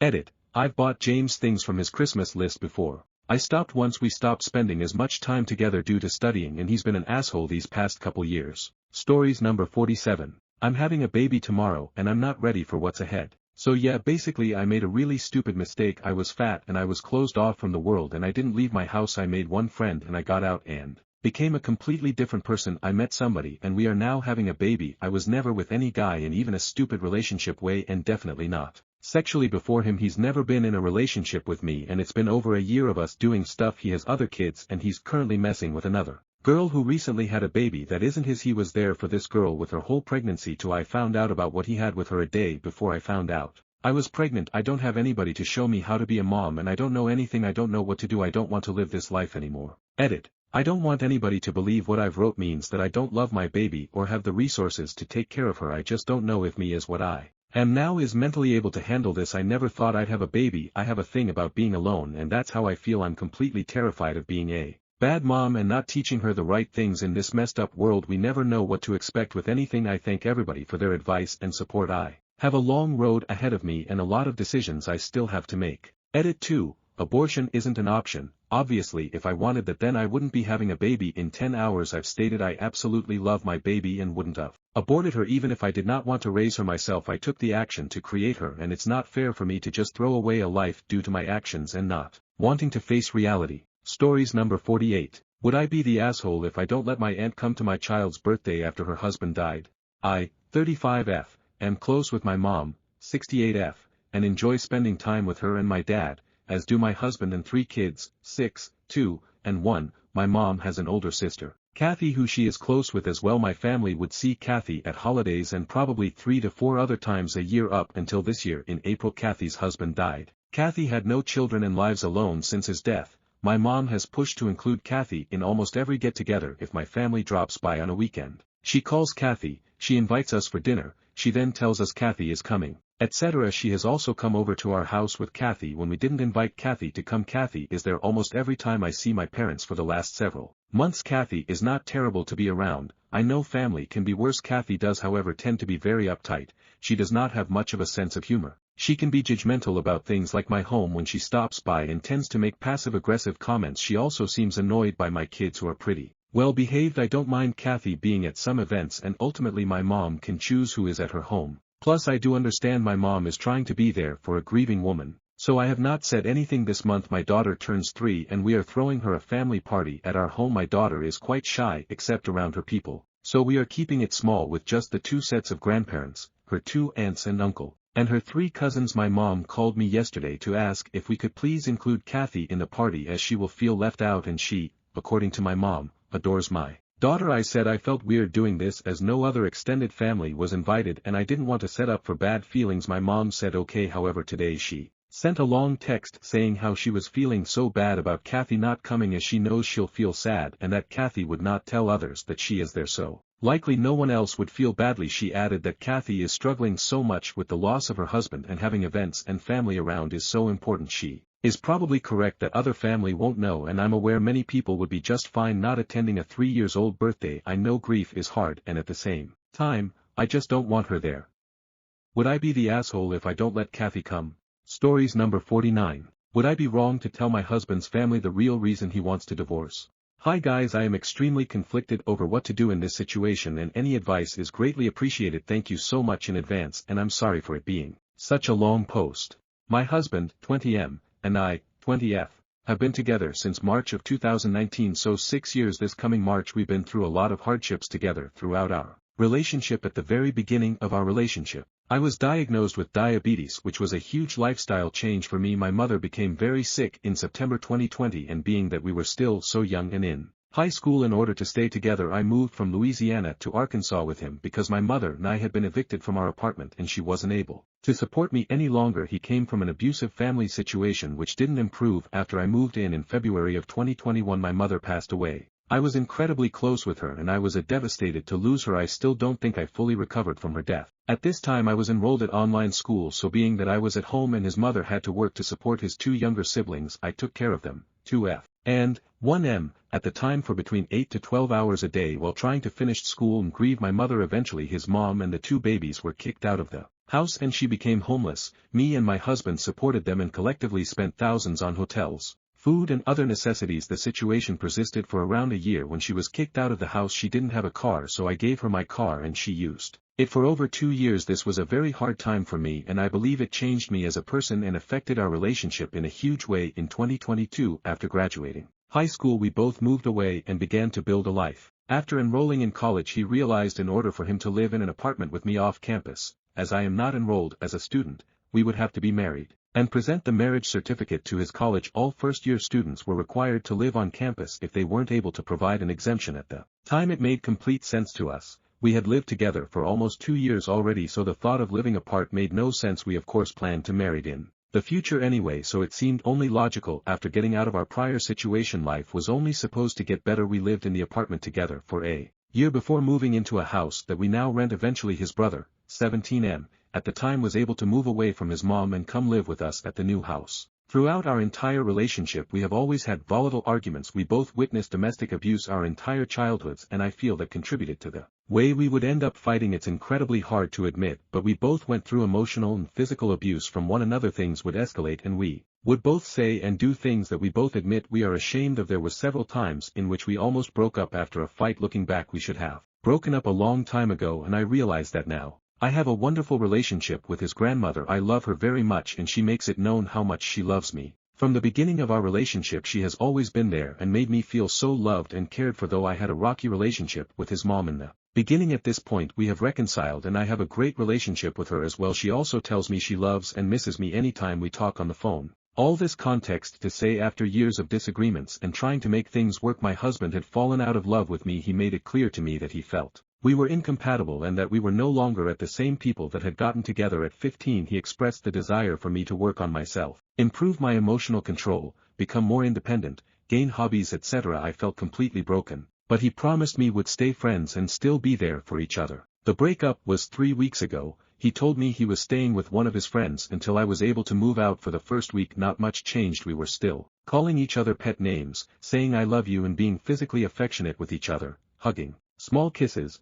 Throughout his second week things became a little more distant. We talked less over the phone and it was incredibly difficult for me to be on my own. However, things were different in person. He still acted like he cared for me and still told me he loved me, hugged me, apologized for how hard everything has been. This Monday I found out he has been staying with another woman rather than one of his friends. I found out because the messages popped up on our iPad that we share. I know it was an invasion of their privacy, but I couldn't help but read everything before I confronted him. There were messages talking about them having sex. messages about how much they miss each other all the time, pictures of things that I gave him that he gave to her. The most devastating part was them saying I love you. When I confronted him, he explained how terribly he felt about the way he handled the situation and explained his reasons for why he hadn't told me. I swore up and down that he broke up with me as soon as he started having feelings for her and that he hadn't flirted with her prior whatsoever. I begged him for an explanation on how he could fall in love with someone if he had only been talking to her for 2 weeks. We haven't even started to pursue our divorce yet. We've had several long conversations since then and it hasn't gotten any easier after everything we went through. My love for him runs very deep, and to hear that he was already in love with somebody else didn't make any sense to me.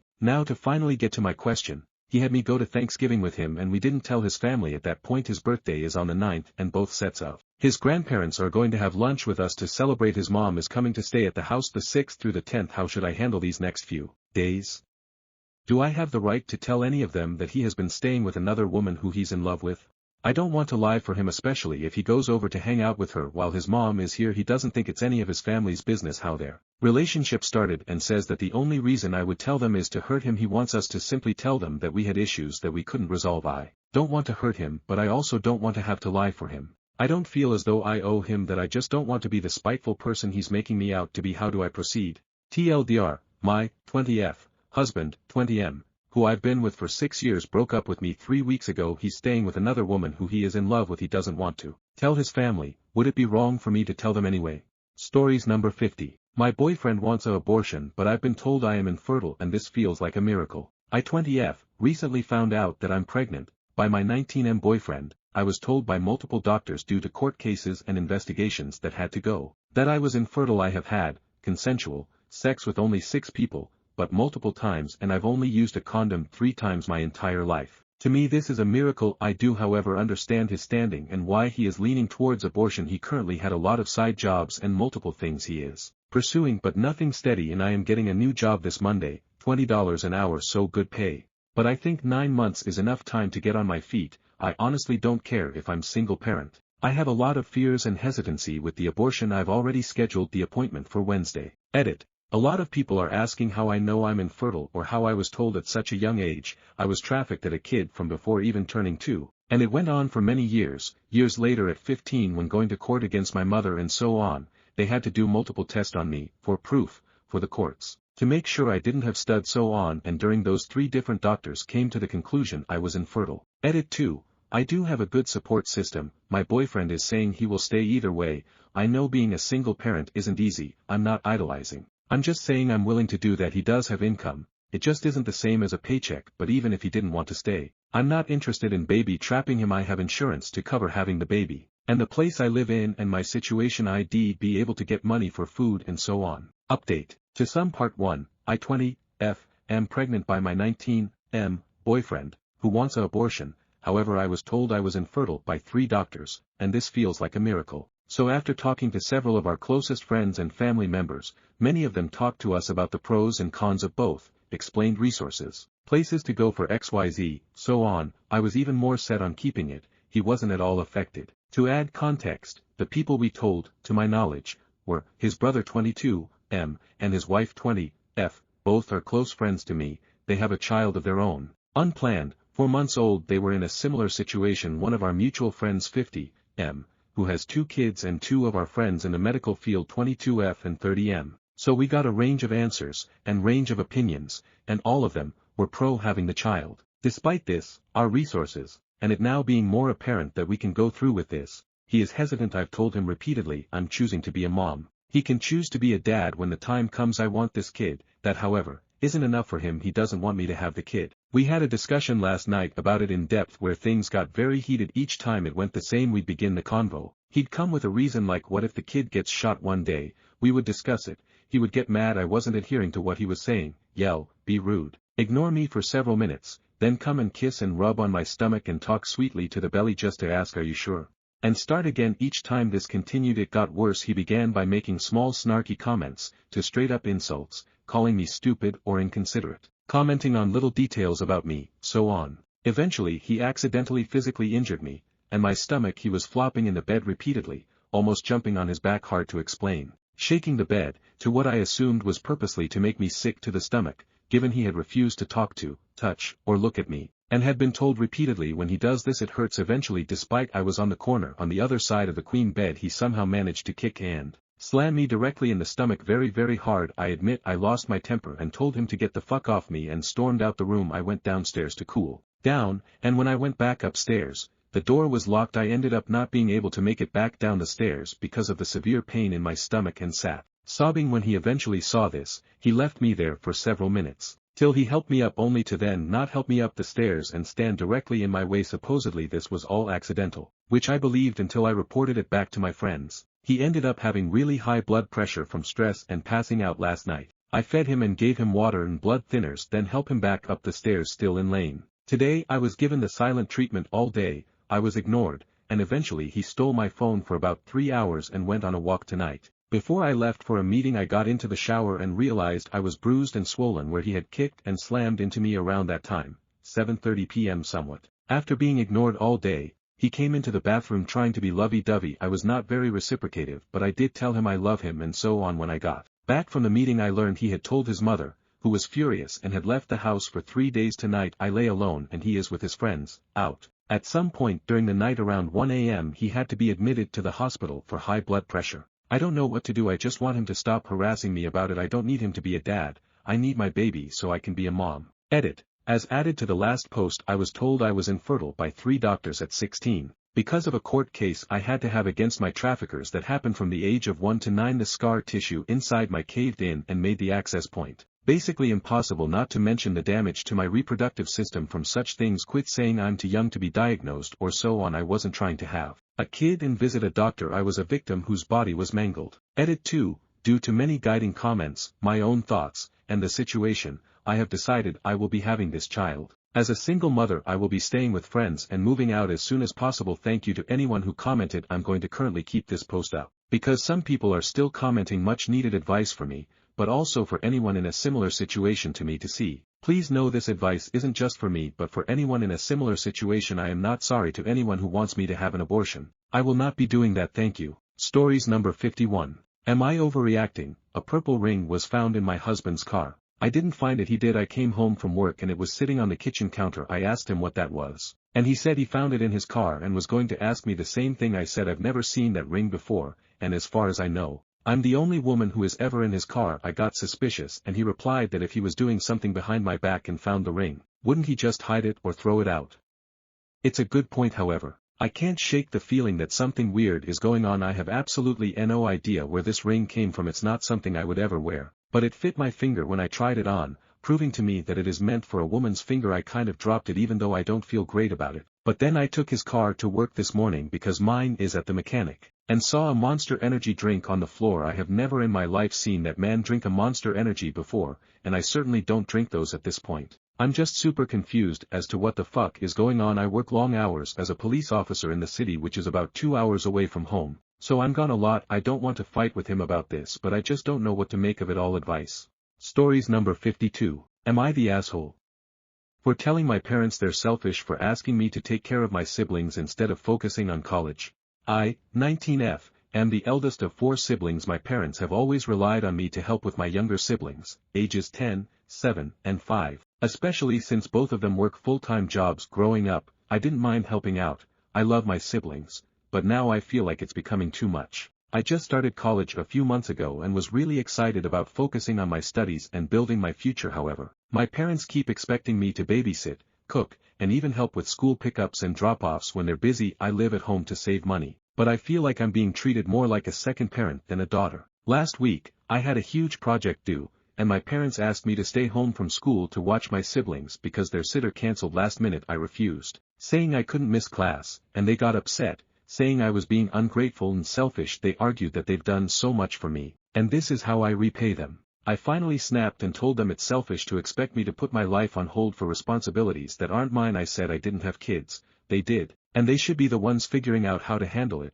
not me. They looked hurt and said I was being disrespectful and that family is supposed to help each other. Since then, the atmosphere at home has been tense. My parents are barely speaking to me, and I feel guilty, but at the same time, I don't think I'm wrong for wanting to prioritize my education and independence. Am I the asshole for telling my parents they're selfish, or am I being too harsh and ungrateful? Stories number 53. I met a retired school principal and he gave me homework. I recently got a job working in a takeaway restaurant in a small town. It's just me and the chefs. With mostly local customers. I only moved here a few years ago, and since the 2022 lockdowns I just forgot how to meet people, so I've been silently living here, without anyone knowing or me knowing anyone. I decided I needed to branch out, and my savings were starting to dwindle, so I applied for a job. It turned out to be taken already, but I got along really well with the owners, and they hired me to manage and FOH their new restaurant. It was all happening. We did a very soft launch just to test the interest from the community, but in the first week a man came in, and it was just me and him for about 15 minutes. He introduced himself with his full name, Mr. Harry Pine, fake name Obs. In that time, we had a little chat. He was casual and funny. He's retired, now owns some cows that live on adjustment, and he visits them every day. Some more customers started to show up, and they all walked in with their arms raised, saying Mr. Pine. That's when I found out he was the old primary school principal. I never had a good time at school, and I seemed to be the bane of every principal that crossed my path. I wasn't a bad kid in the traditional sense. I just always broke the rules everyone decided to leave unwritten, and okay, yes, sometimes I do get a bit boisterous. In primary school I remember being made to eat lunch sitting on the floor outside the principal's office, more often than not. In high school I got uninvited back after year 10, didn't even know that was a thing, signed and sealed by the principal that, by account of my homeroom teacher, used to bring me up at every Monday meeting despite the fact that I had never met the man, or in fact ever broken any specific rules of the school. So this was an actual shock. I liked this man. He roped me into the conversation with all these locals. He seemed excited to know me and invite me into the community. He decided to stay and eat in the restaurant while everyone else said their goodbyes and went home, and we talked some more. I told him a bit about my life and the things I like. We bonded hard. After he told me I would like Greece, I told him Gerald Durrell's books changed my life, and he told me he was actually thinking about the Durrells when he said it. We talked a bit about him being a principal too. I haven't told him yet about my hatred of principals. And, inevitably, as when discussing the Durrells, the subject of writing came up. He then told me about a writing challenge he used to set for students to get their creativity flowing. He looked at his watch, stood up, and said to me, I have to go home, but there you go, try to write a 50-word short story by the next time I see you. I'll do it too. So I've been working at the restaurant for 4 weeks now, and every week Harry, I won't ever call him by his principal name, comes in, and we swap short stories. I just came home from a hairy day, and it was delightful. I feel more whole and connected to people than I think I have ever felt. It's funny how such a small thing can make such a huge impact, sometimes in a good way. Stories number 54. My colleague groped me in my sleep when we were on a conference trip, and now that I've told his girlfriend, he keeps badmouthing me. How do I resolve this? A few months ago, 6 of us went on a trip together. We were heading to a conference and 4 of us, we shared a suite. I, 25F, was sleeping on the floor bed, while 3 of them, 2 guys and my female colleague, were sleeping on the bed. We are all about the same age. The guy who groped me, we were good friends and we used to get high together, and I thought this time won't be any different. We went up to the rooftop and got high. He started making moves on me, trying to hold my hand, saying suggestive things. I said I wasn't comfortable and that we should head back to the room. I thought having company would put a stop to it. So, we came back. I fell asleep on the floor bed while they were watching TV, and at about midnight, when everybody had gone to sleep, the guy slipped into my bed and was groping me. I woke up to him trying to put his hand under my shirt. I said no, got up, had to struggle a little, and left the room for a while. I didn't wake the others up, didn't say anything because I didn't want to ruin his reputation, and I honestly thought he was just high and not in his senses. I didn't want to make a big deal about it. In retrospect, I should have. I came back to the room, turned on the lights and slept on the couch, which was away from the bed, thinking that maybe that would keep me safe. He was still sleeping on the floor bed when I got back after like an hour. So I fell asleep on the couch. I was tired and high. As much as I wanted to stay up, I couldn't, and at like 4 a.m. or so, he came to the couch and tried groping me again. I kept saying, please, no, over and over, trying to push his hands off me, and he stopped. I went to the bathroom and locked the door, cried, felt horrible, felt alone and scared and disgusted. I got a call from him a few minutes later that one of our friends was coming to the room to stay and that he was going to the lobby to pick her up, and that he would really appreciate if I acted normal and went to sleep in my bed to not raise any suspicions. I did. The next day after the conference was over, I talked to him, said I was hurt and upset with what had happened. He apologized and said that it won't happen again. I still told him that I was going to tell his girlfriend, and I did the next day. The girlfriend told me not to tell anyone else, because that would ruin his reputation. I was honestly very hurt. The girlfriend and I used to be good friends too, but I guess that didn't matter. But I guess I did my part in warning her. Come 2 months later, now, I don't talk about it at all. I've made peace with it, but I heard through common friends that they talk about me, say I have multiple Partners, say I am loose, say that I use sex to get my way and I'm very upset by it. I didn't do anything wrong and yet, I'm losing friends over this. I can't talk about it. It hurts. I want to shut everybody up. I have screenshots and a voice recording. I kept my recorder on my phone when I went to sleep on the couch, but I also want to move on. I don't want this to boil over into a huge mess. I don't know how to get past it in an amicable way. TLDR, a colleague groped me in my sleep when we were on a conference trip together. I didn't want to tarnish his name, so I didn't say anything about it, except to his girlfriend. She was a good friend and I thought she should know, and now, both of them, they keep badmouthing me to our common friends. How do I resolve this amicably or unamicable, and put a stop to it? Stories number 55. I met Banku from Buthnath and he is nothing like I imagined him to be. So for context, the guy who played Banku from Buthnath, Aman I think, is studying in my college RN. And I heard from a couple of friends that they saw him walking around campus multiple times. I used to be on the lookout for him whenever I walked from one building to another but had no luck. And then when I was sitting on a bench, eating my tiffin, lo and behold I see Banku on the adjacent bench with a bunch of his friends, discussing the wildest shit I've ever heard, which completely changed his Banku Biawala image in my mind. I thought he would be this extrovert loud personality who would boast of his child acting career and be very arrogant, but he was the complete opposite. He was sitting with just two people and discussing world politics and sociology, two things I didn't think anyone from Bollywood would ever understand. Bro was discussing everything from Russia-Ukraine war to Drake and Kendrick beef, and his takes were quite controversial to say the least. After finishing my tiffin I went up to him to say a quick hi and how I loved his movie. He nodded and said thanks and asked me basic details like my name and what course I was in. Nothing too major, but that was the end of it. He also told me he's doing his master's in international studies. This made me feel old in a way that everyone has moved on from their past, but I'm still stuck in time. It made me feel I should become serious in life and do things that actually matter or make me a smarter person. Stories number 56. A little boy got a haircut and now I'm crying. So, I am a teacher in a Title I K-5 school. The vast majority of our students live below the poverty line and a percentage of them are homeless. I don't want to share too much personal info, but one of these students, I'll call him David, is about 5 and has faced major challenges. Life is cruel sometimes. Whatever you're picturing is probably not too far from the truth of the matter. Our security guard has a friend who is a barber, and he came in today to give haircuts to our kiddos experiencing homelessness. Parent permission was given. I didn't get to see all the kids, but I happened to be in the teacher's lounge when David was getting his haircut, and oh my gosh. You guys, it was such a beautiful experience. The principal was holding his hand and telling him how handsome he was going to look, and the barber was so patient with him. The barber actually gave David a cut that he picked himself and styled it for him. Afterward, when David was done, he immediately ran to the mirror to admire himself. Everyone in the office was gushing about how nice his haircut was, and this precious little soul who is usually crying or angry was absolutely glowing with joy. The barber even left gel in a comb and showed our secretary how to style it so he can have it nice every day. The whole moment was just so beautiful and made me feel like I truly am surrounded by people who just want to improve the lives of children, and that's just not something I feel every day. Just wanted to share this little sunbeam with you all. Stories number 57. The I'm just a girl trend is getting annoying and out of hand. I've been watching my friends and classmates, young adults and older teens, saying this shit for months. At this point it's not like I can't appreciate satire or sarcastic humor, but it got really old after everything that recently happened. It feels like it isn't just a sarcastic joke anymore. People are actually believing in this stuff. Women who I never thought would buy into misogynistic beliefs are now saying they'd rather let the man take care of finances and logistics because their girl brain wasn't built for it. It was genuinely heartbreaking to see a fellow female STEM student drop out because she bought into the lies that because she's a woman, she's better suited not using her brain. Sad face.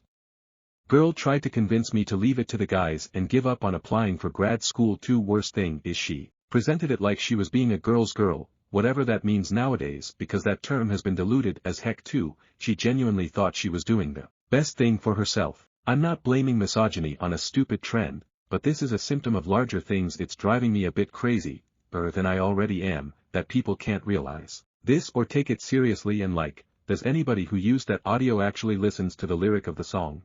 I'm just a girl in this world, that's all you'll let me be. The lyrics literally goes against the entire trend. It's not even cut off or anything. All of the lyrics I just quoted are in the trending audio. Am I just being too naive assuming most people could comprehend this? Or stories number 58. I, 30F, told on my husband, 30M, to his mother when he made a nasty comment during an argument. Now I feel a little guilty. Any advice? Been married 5 years. When we argue, I always fight above the belt. You could record me and show it to everyone and anyone. Yes, I get emotional, but I have integrity. My husband on the other hand, will try to win an argument or make a point by saying horrific things that he will leave me and our kids and move to Mexico so he doesn't have to pay child support, that he wants to have sex with other people. He implies that I'm stupid and lazy and that I use him as a gravy train. Obviously when the argument is over he takes it all back and it's always, "I'm so sorry, I won't do it again, it's just the way I was raised." But what he said to me this last time pushed me over the edge, so I texted his mother and told him what he said. Verbatim, "I prefer to sleep with 18-year-old blondes, but here I am staying with you. Do you want me to go find one?" And asked her to talk to her son. His parents talked to him and now finally he's talking about how he needs to change his argument tactics and learn better communication skills. So, my plan worked.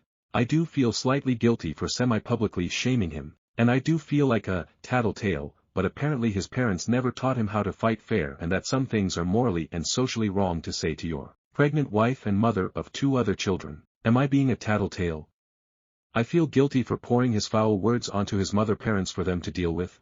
I'm also in my second trimester and I didn't want to, and didn't have the emotional energy to, deal with it alone. Stories number 59. Am I the asshole for asking for a manager after our waiter was rude to us about a raw burger? So me and my girlfriend went out to eat last night at a local Chili's. We have been here before and it's cool, nothing special but also not bad. So we go in and we get seated in the bar area so we can have some appetizers and drinks on the happy hour menu. Our waiter was good at first. He had brought out everything we requested in a fairly decent time and the food seemed to be correct when it arrived. However, when my girlfriend bit into one of the burger sliders we ordered, she noticed that it was raw on the inside, like raw. So I tried to nicely notify our waiter about it and to see if we could do something about it. Replacement. Refund. Then this guy responds back with the rudest tone and basically says that's how the burgers come unless you order them well done. We have been there before. And the burgers were not like that, and also, why wouldn't he ask us how we would like to have it cooked then?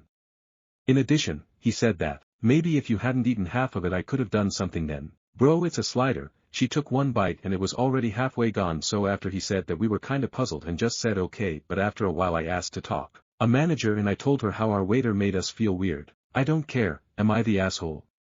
And making it a big deal. Stories number 60. Am I the asshole for refusing to give my half-sister any of our grandmother's jewelry after they excluded me for years? For context, I, 24F, am the product of an affair. My father was married when I was born, and his marriage fell apart because of it. My dad eventually divorced his now ex-wife, and his 3 kids, my half-siblings 32F, 30M, 28M, have always resented me for it. I understand. What happened between our parents was messy and destroyed their happy family, but I was just a baby, and they've punished me for it my whole life. Growing up, they excluded me from everything. They didn't want me around, made cruel comments when I was, and acted like I didn't exist unless they were making me feel unwelcome. The worst part was when my mom passed away when I was 19 while I was mourning my mother's death. They openly celebrated. I found out they made jokes about how the trash took itself out and threw a party less than a month after the funeral to celebrate it. That broke me, and I've been no contact with them for years over it. Our shared grandmother wasn't much better. She wasn't outright cruel to me,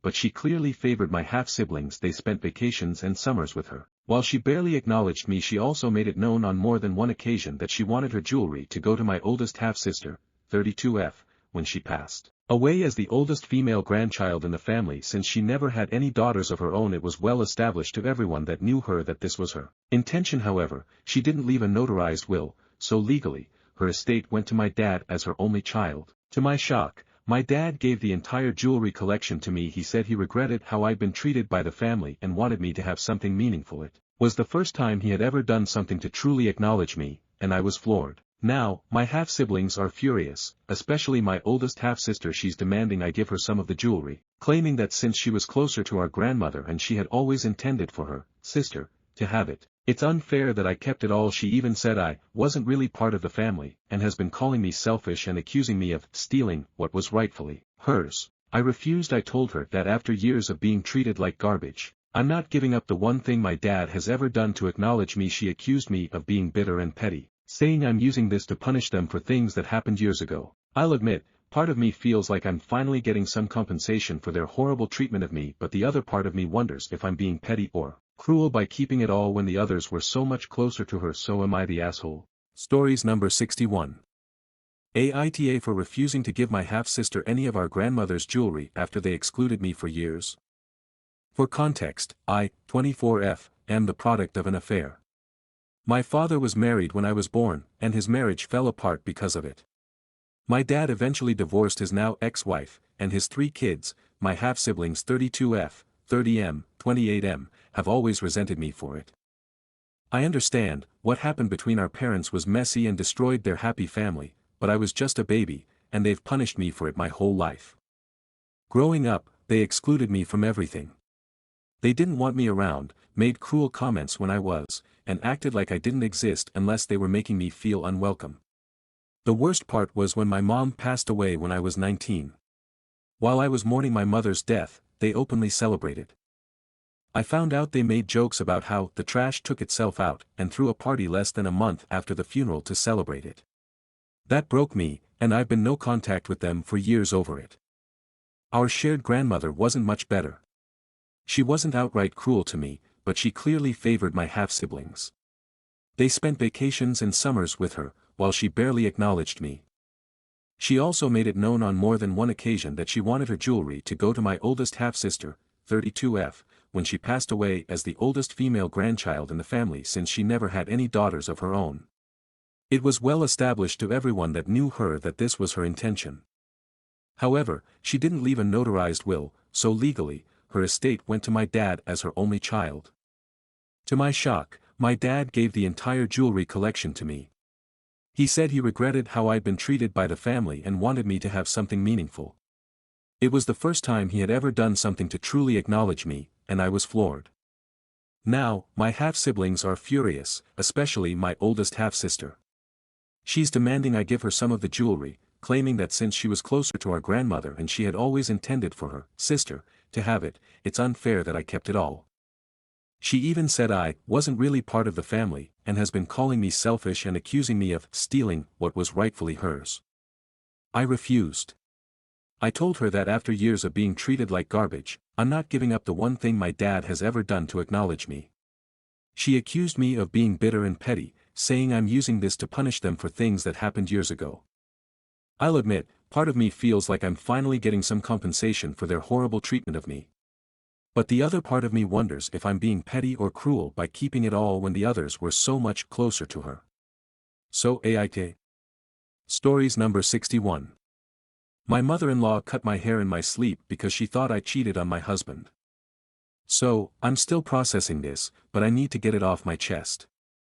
Last night, I woke up and realized someone had butchered my hair. One side is a jagged pixie cut, and the other side hangs awkwardly past my shoulder. At first, I thought I was losing my mind, maybe I sleepwalked or something, but no. I confronted my husband, Tim, because he's been acting weird lately, but he denied it. Then he drops this bombshell, my mom, she might have done it.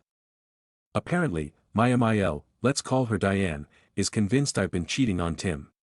Why? Because last week, she saw me having lunch with a coworker. For the record, the coworker, Kyle, is gay and we were literally talking about work.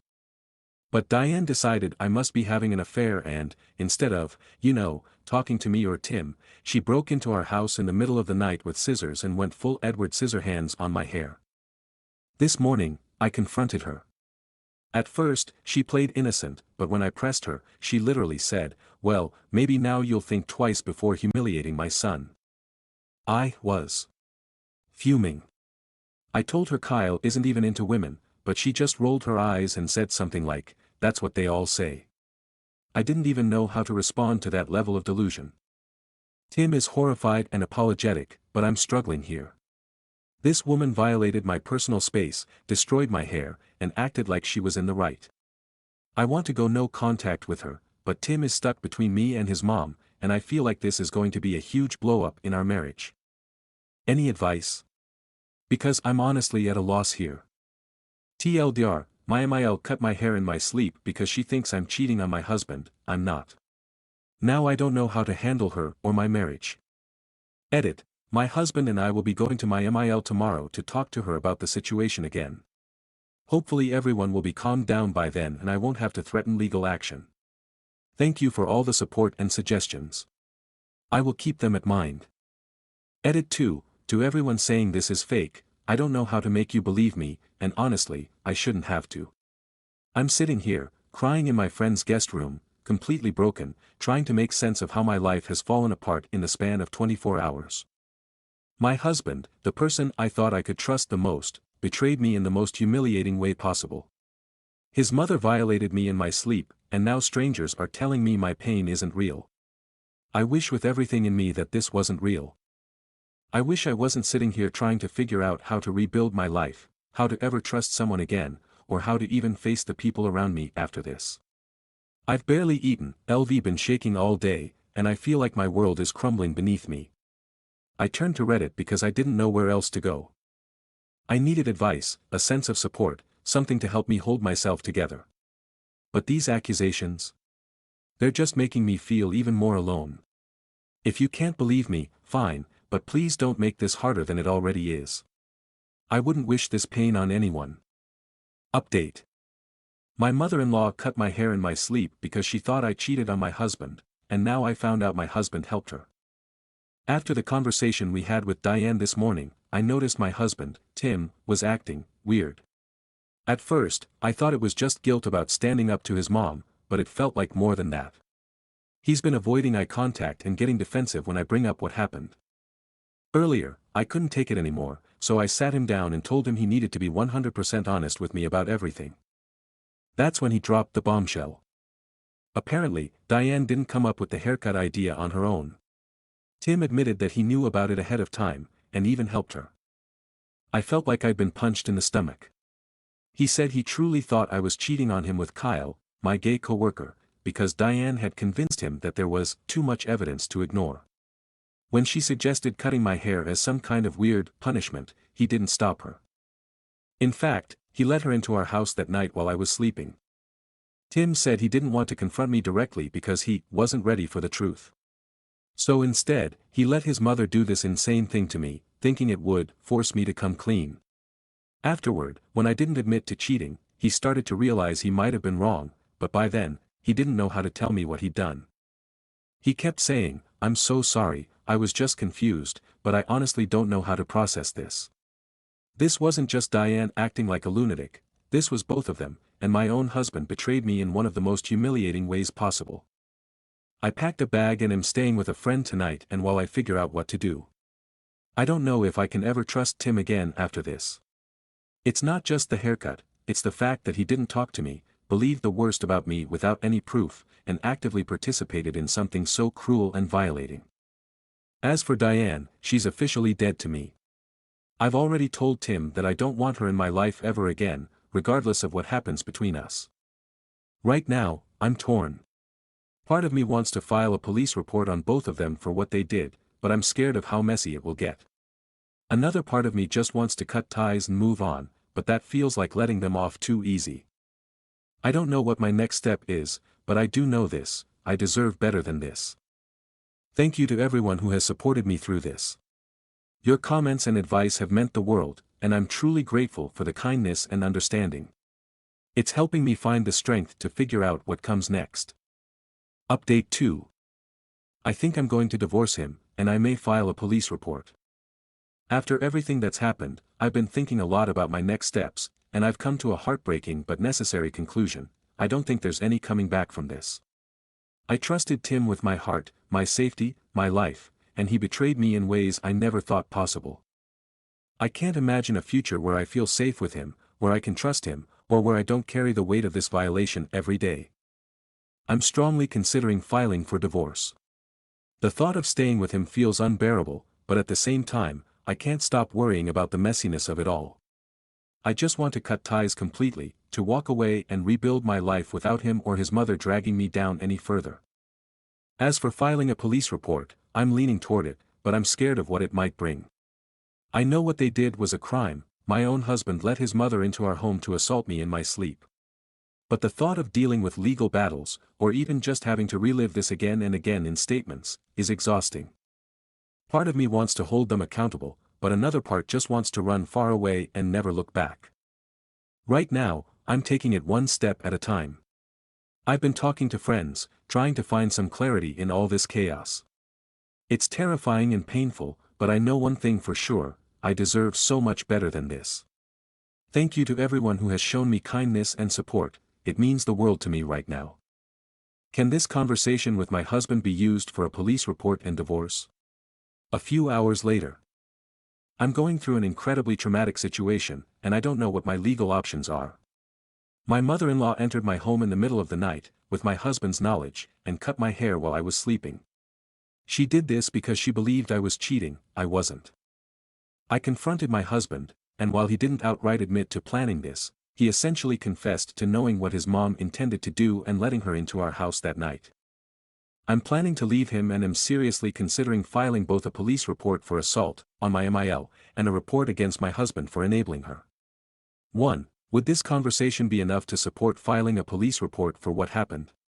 2. Could it help me in a divorce if I decide to pursue one? 3. Is it worth consulting a lawyer even if I'm not 100% sure about filing a report yet?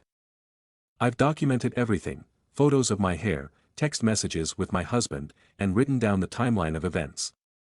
I just don't know if this conversation would actually hold up as evidence since he doesn't outright admit to anything but heavily implies it. Any advice is appreciated. I'm feeling lost, scared, and overwhelmed right now. Stories number 62. Aita for asking my husband to get out of house because he indirectly accused me of having an affair with my brother-in-law. I 26F have been married to my husband, 27M, for a year. I dated him for 5 years and finally got married to him last year. He's always been perfect for me and I simply cannot understand why he is acting like this all of a sudden and so suspicious about me and my brother-in-law. I didn't even know that my husband was insecure about my relation with my brother-in-law. I got to know about it from my brother-in-law and I don't like this at all. I also don't want to ruin my perfect marriage over some misunderstanding, but I am really mad at my husband for not trusting me. I always had a great relationship with my brother-in-law. He's 3 years younger than me. Ever since my husband introduced me to his family, I and my brother-in-law got along. I think of him as my younger brother. It's kind of funny that I get along with him more than my own brothers and we joke about it. My brother-in-law is very frank with me and so am I. He often jokes and makes me laugh, in front of our family or if we spend time alone, and he always helps me, which is why we are so damn close to each other. Like 7 months ago when I was sick, my husband wasn't present to help me. He was in a different city because of his new job. It was my brother-in-law who helped me and stayed with me for a week. He helped me with chores, cooking, laundry. Even when I asked him to not let me bother him, he just said, "Sis, it's my response, brother-in-law, to help you and take care of you in my brother's absence." But 3 months ago my brother-in-law got distant. Usually my brother-in-law used to check up on me and call me every few days, but he got distant. He would come over for dinner and spend time with me when I am alone, but he stopped. I thought maybe he is going through something. I asked him, but he just brushed it off. But he started avoiding me more and stopped visiting me, and I started growing anxious, so I visited him 4 days ago. I wanted to know the reason. After I visited him and pressured him, he told me that his brother asked him to stay away from me and he doesn't like the fact that we are so close, especially when he's not around, and he finds our close bond disgusting. I hugged him and said that I will talk to my husband and comforted him because I think he's just as hurt as I am. My husband is accusing his brother and his wife and it's disgusting. I love both men, the only difference is I love my husband romantically and sexually, and I love my brother-in-law because I think of him as my brother. Anyway, I confronted my husband and he kept telling me and explaining himself how he wanted to hide it from me and how he thinks that me being close to my brother-in-law is icky and people will judge us, etc., etc. I said, fuck those who think about us like this, and I don't care. I will continue to be close to my brother-in-law, and I am disappointed that you have so little trust in me and your own brother. He said he's sorry. I told him to get out and do not return until I tell you. My husband left, but he constantly calls me and texts me. I reply to him and ask him how he's doing, etc., but I didn't tell him to come back even though he has asked me a lot. I am still angry at him for how he's thinking, so Aita for kicking my husband out. I don't like that I kicked my husband, but I am angry and hate the way he's thinking. Update. I posted 2 days ago and realized that I truly fucked up by kicking him out and dismissing his concern with my brother-in-law, and for those who are asking me if I am in brother-in-law's sheets or I got the hots for him, I don't, and it's disgusting. I truly think of him as my younger brother and always thought of him as one I would never cheat on my husband, and I kicked him out of his house because I was pissed at him for accusing me of having an affair with his own brother.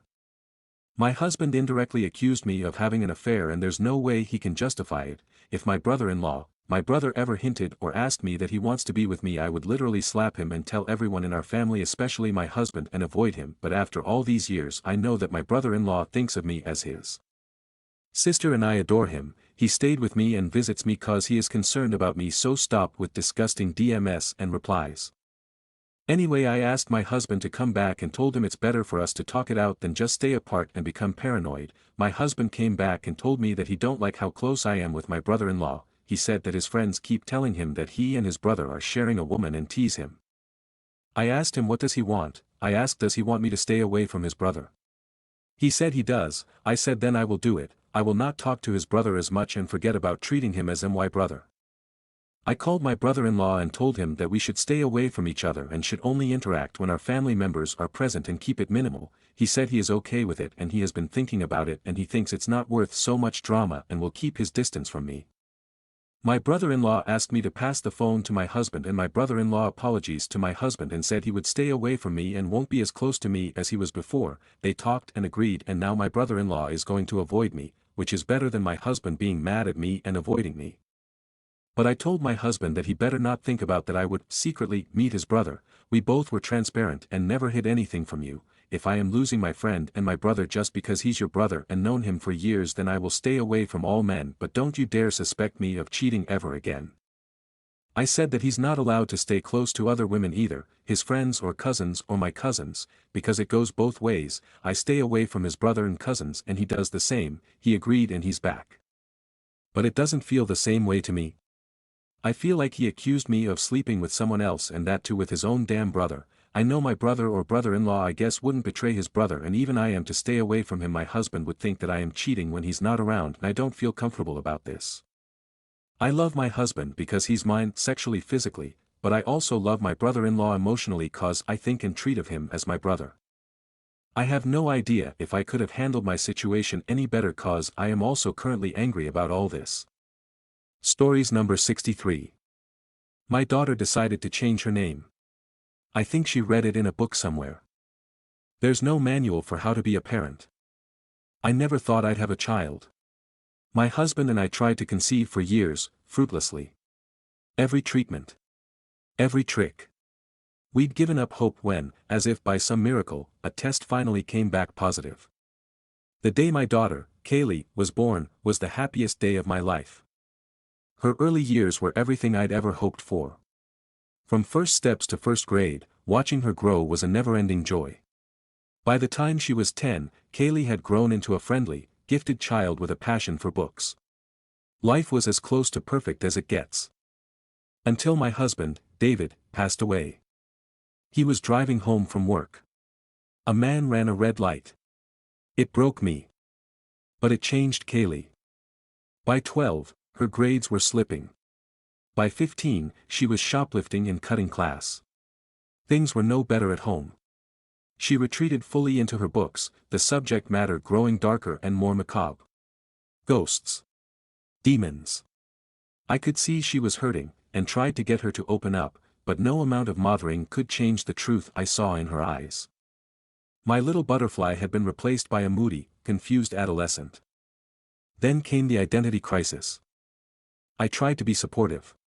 But when Kaylee asked me to refer to her as they and them, I was a bit hurt. She was my Kaylee. But I'd read about mothers in similar predicaments, so I knew it was best to proceed with caution. Okay, I said, can I ask why? Kaylee peered at me over the edge of her book. I just don't feel like Kaylee anymore, no. No. No, I didn't know. I tried not to sound upset. So are you changing your name, too? I asked. Maybe. Things only got worse from there. Kaylee began acting out in school worse than ever before. When a teacher caught her reading in class, she howled at him like a banshee, her eyes rolled back in their sockets. The administration decided they'd had enough. Suspension, effective 14 days. I tried to support her, them, through every change, every moment. But I was at my wit's end. After a week of living with a ghost, I finally approached Kaylee's bedroom, a pamphlet on family counseling in my hand. Kaylee, honey, can I come in? To my surprise, the voice through the door sounded brighter than I'd heard in months. Sure, Mom. I sat with Kaylee on the bed. Some book called The Lesser Key of Solomon sat open on the nightstand. Mom, I've finally decided what I want my name to be. I shoved the pamphlet in my pocket. If she was willing to talk to me, all might not be lost. "Wonderful, honey," I said, "what is it?" A guttural voice spilled from my daughter's lips as her eyes began to glow yellow. A voice not her own. "We are legion. And we are many." Stories number 64. Me, 29M, with my husband, 30M, 3 years, his parents are asking us to go back to the closet for the holidays. My husband and I have been together for 3 years and married for 6 months. He came out to his parents shortly before Christmas of 2012 and they were very accepting of him and completely welcoming to me.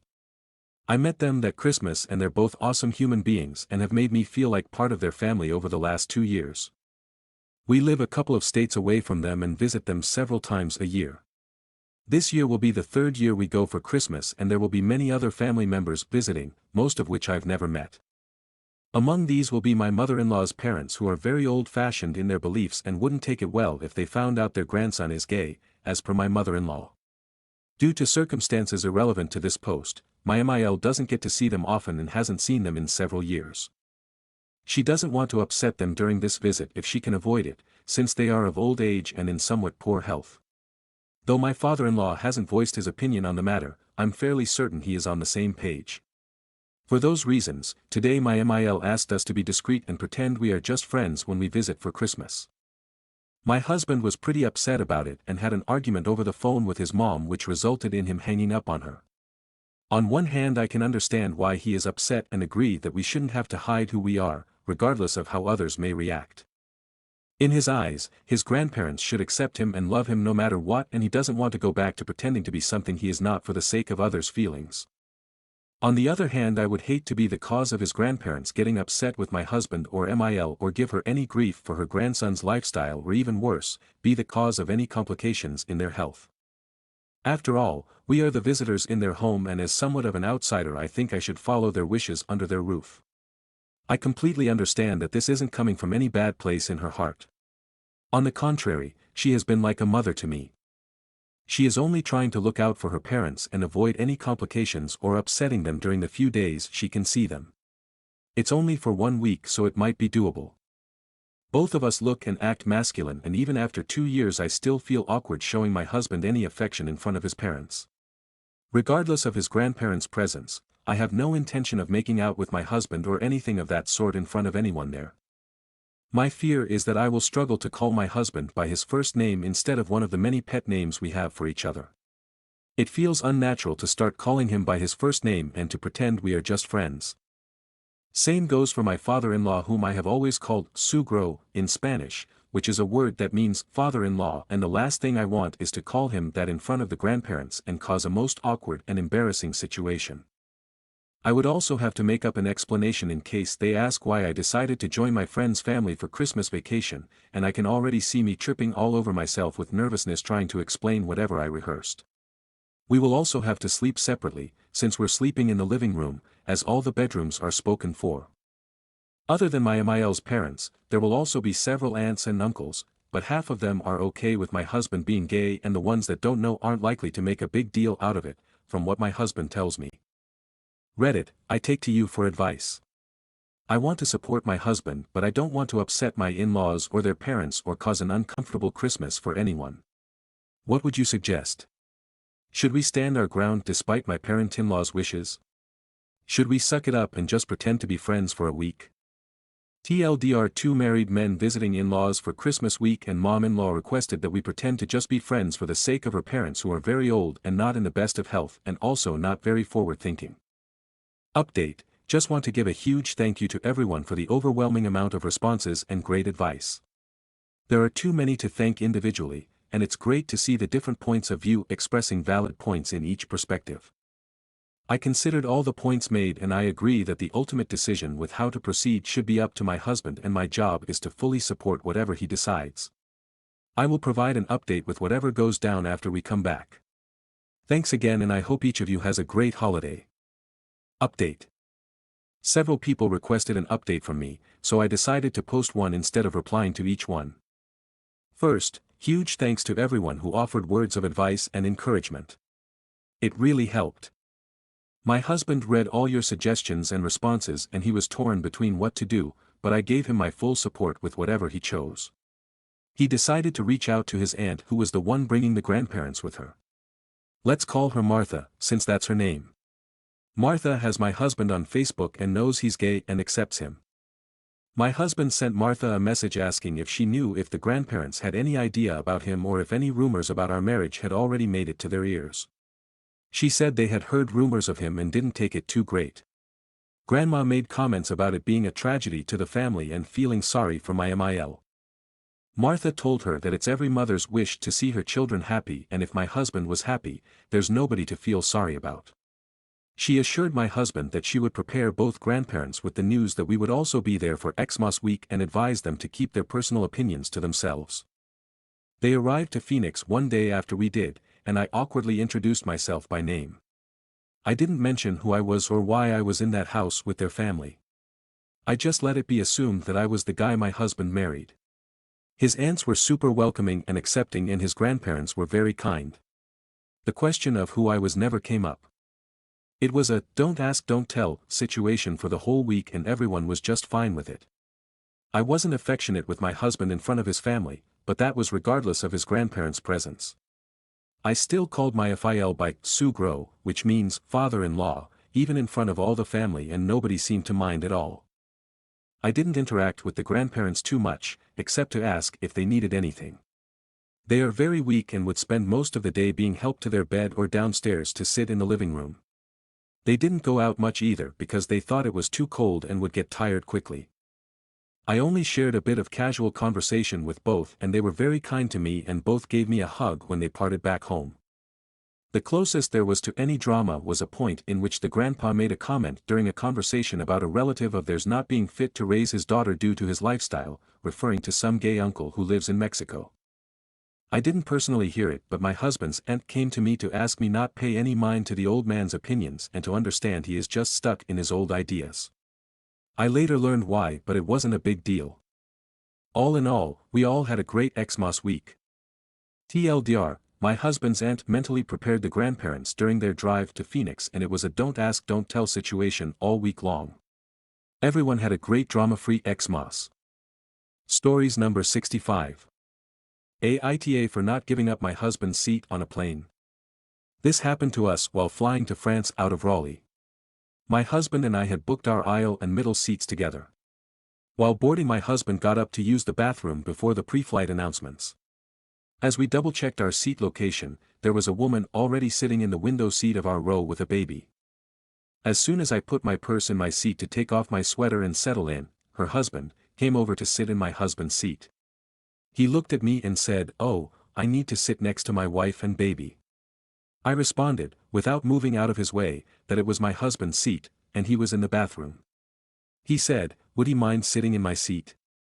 And proceeds to point all the way towards the back of the plane. I immediately responded, "I can speak on behalf of my husband and that would be no. They both looked at me with confused looks on their faces like I somehow didn't have a right to politely decline. Then they tried to get the flight attendant's attention, but as they did that the person sitting directly behind the woman with the baby lifted herself up from her seat and said, "If you knew you were flying with a baby, you should have made sure your seats were booked together." They both looked at each other, then at the lady behind us, and blankly looked at me, while they mumbled something about trying to do just that, but couldn't for whatever reason. By then my husband was back and hers had already walked away. My husband sat down and I quietly told him what had just occurred, in case her husband might come back and ask him himself, or bring the flight attendant over, and he was glad I didn't let his seat go. With it being a long flight and him having anxiety about flying, he definitely didn't want to be sent to the back of the plane alone, and I definitely didn't want to be alone sitting next to a couple with a small baby for hours across the Atlantic. But I was even more appreciative of the woman behind us who spoke up, just because. Safe travels everyone.